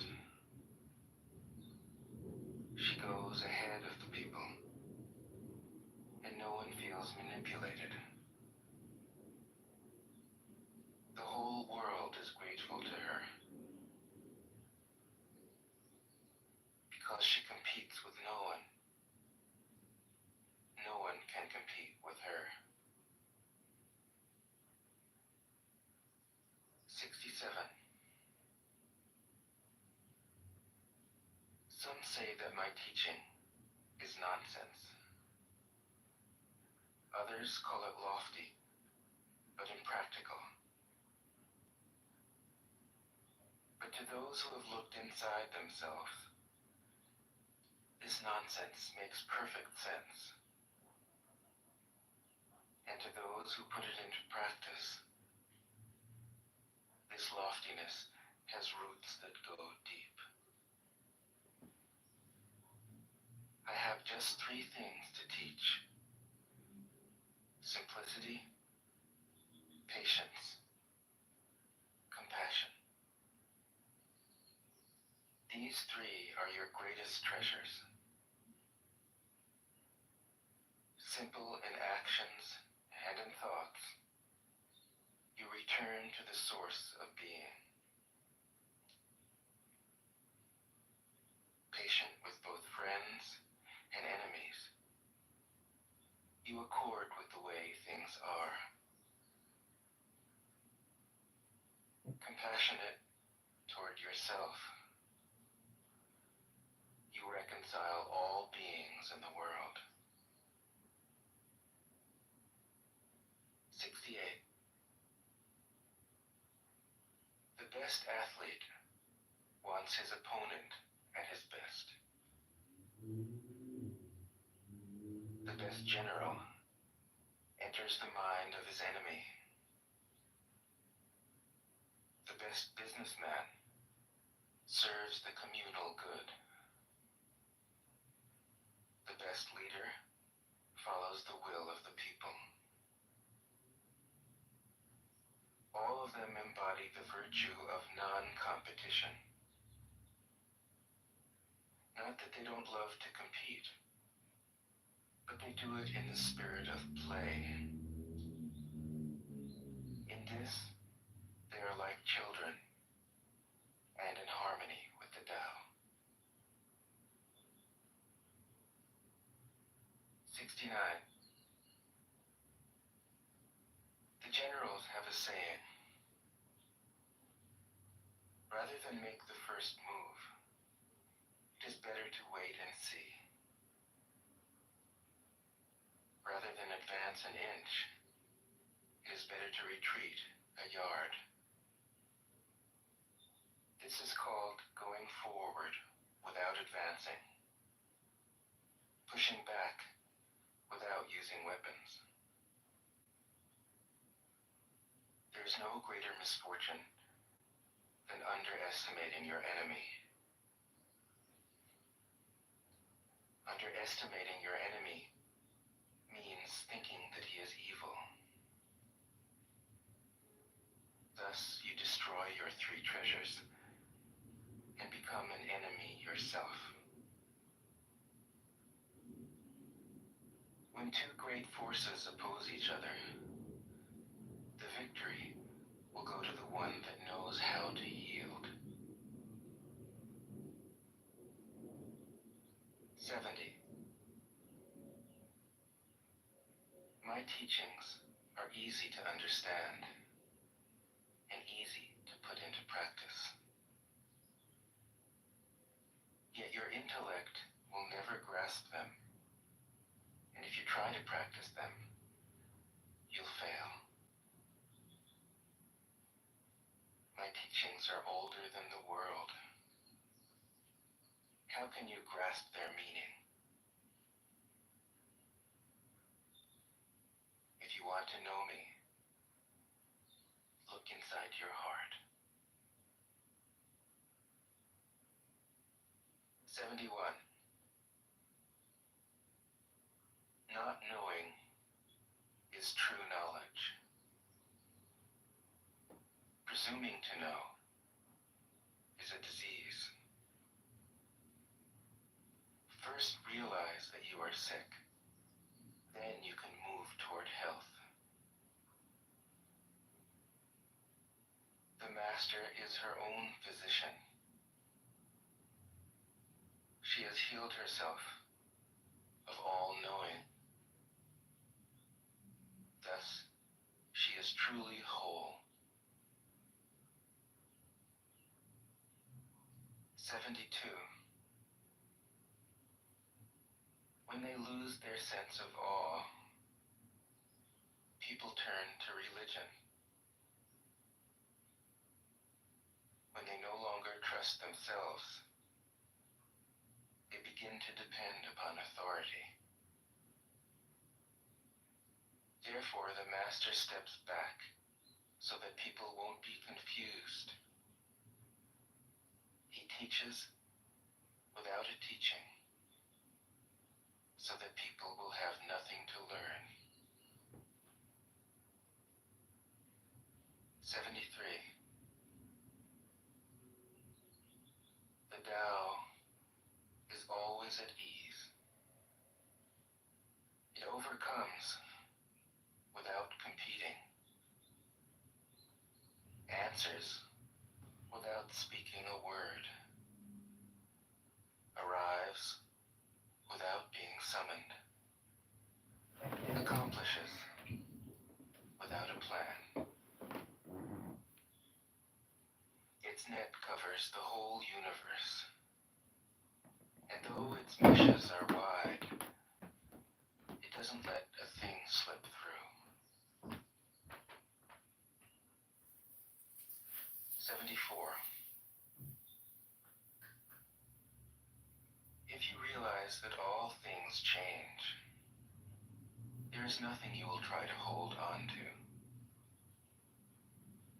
If you aren't afraid of dying, there is nothing you can't achieve. Trying to control the future is like trying to take the master carpenter's place. When you handle the master carpenter's tools, chances are that you'll cut your hand. 75. When taxes are too high, people go hungry.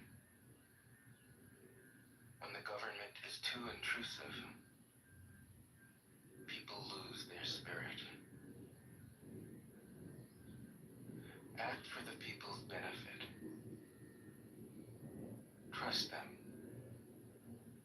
Leave them alone. 76. Men are born soft and supple. Dead, they are stiff and hard. Plants are born tender and pliant. Dead, they are brittle and dry. Thus, whoever is stiff and inflexible is a disciple of death. Whoever is soft and yielding is a disciple of life. The hard and stiff will be broken. The soft and supple will prevail. 77. As it acts in the world, the Tao is like the bending of a bow. The top is bent downward. The bottom is bent up. It adjusts excess and deficiency so that there is perfect balance. It takes from what is too much and gives to what isn't enough. Those who try to control, who use force to protect their power, go against the direction of the Tao. They take from those who don't have enough and give to those who have far too much. The master can keep giving because there is no end to her wealth. She acts without expectation, succeeds without taking credit, and doesn't think that she is better than anyone else. 78. Nothing in the world is as soft and yielding as water. Yet for dissolving the hard and inflexible, nothing can surpass it. The soft overcomes the hard. The gentle overcomes the rigid. Everyone knows this is true, but few can put it into practice. Therefore, the master remains serene in the midst of sorrow. Evil cannot enter his heart, because he has given up helping. He is people's greatest help. True words seem paradoxical. 79. Failure is an opportunity. If you blame someone else, there is no end to the blame. Therefore, the master fulfills her own obligations and corrects her own mistakes. She does what she needs to do and demands nothing of others. 80. If a country is governed wisely, its inhabitants will be content. They enjoy the labor of their hands and don't waste time inventing labor-saving machines. Since they dearly love their homes, they aren't interested in travel. There may be a few wagons and boats, but these don't go anywhere. There may be an arsenal of weapons, but nobody ever uses them. People enjoy their food, take pleasure in being with their families, spend weekends working in their gardens, delight in the doings of the neighborhood.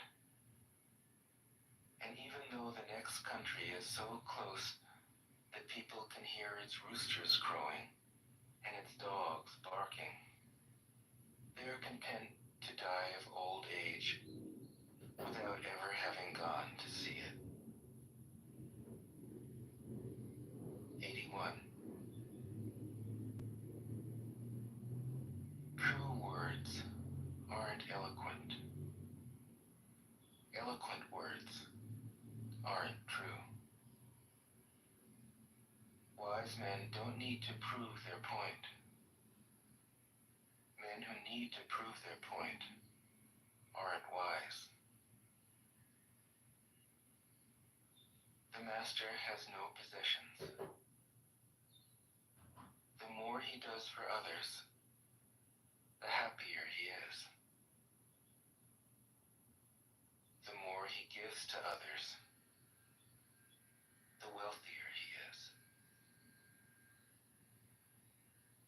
The Tao nourishes by not forcing, by not dominating the master.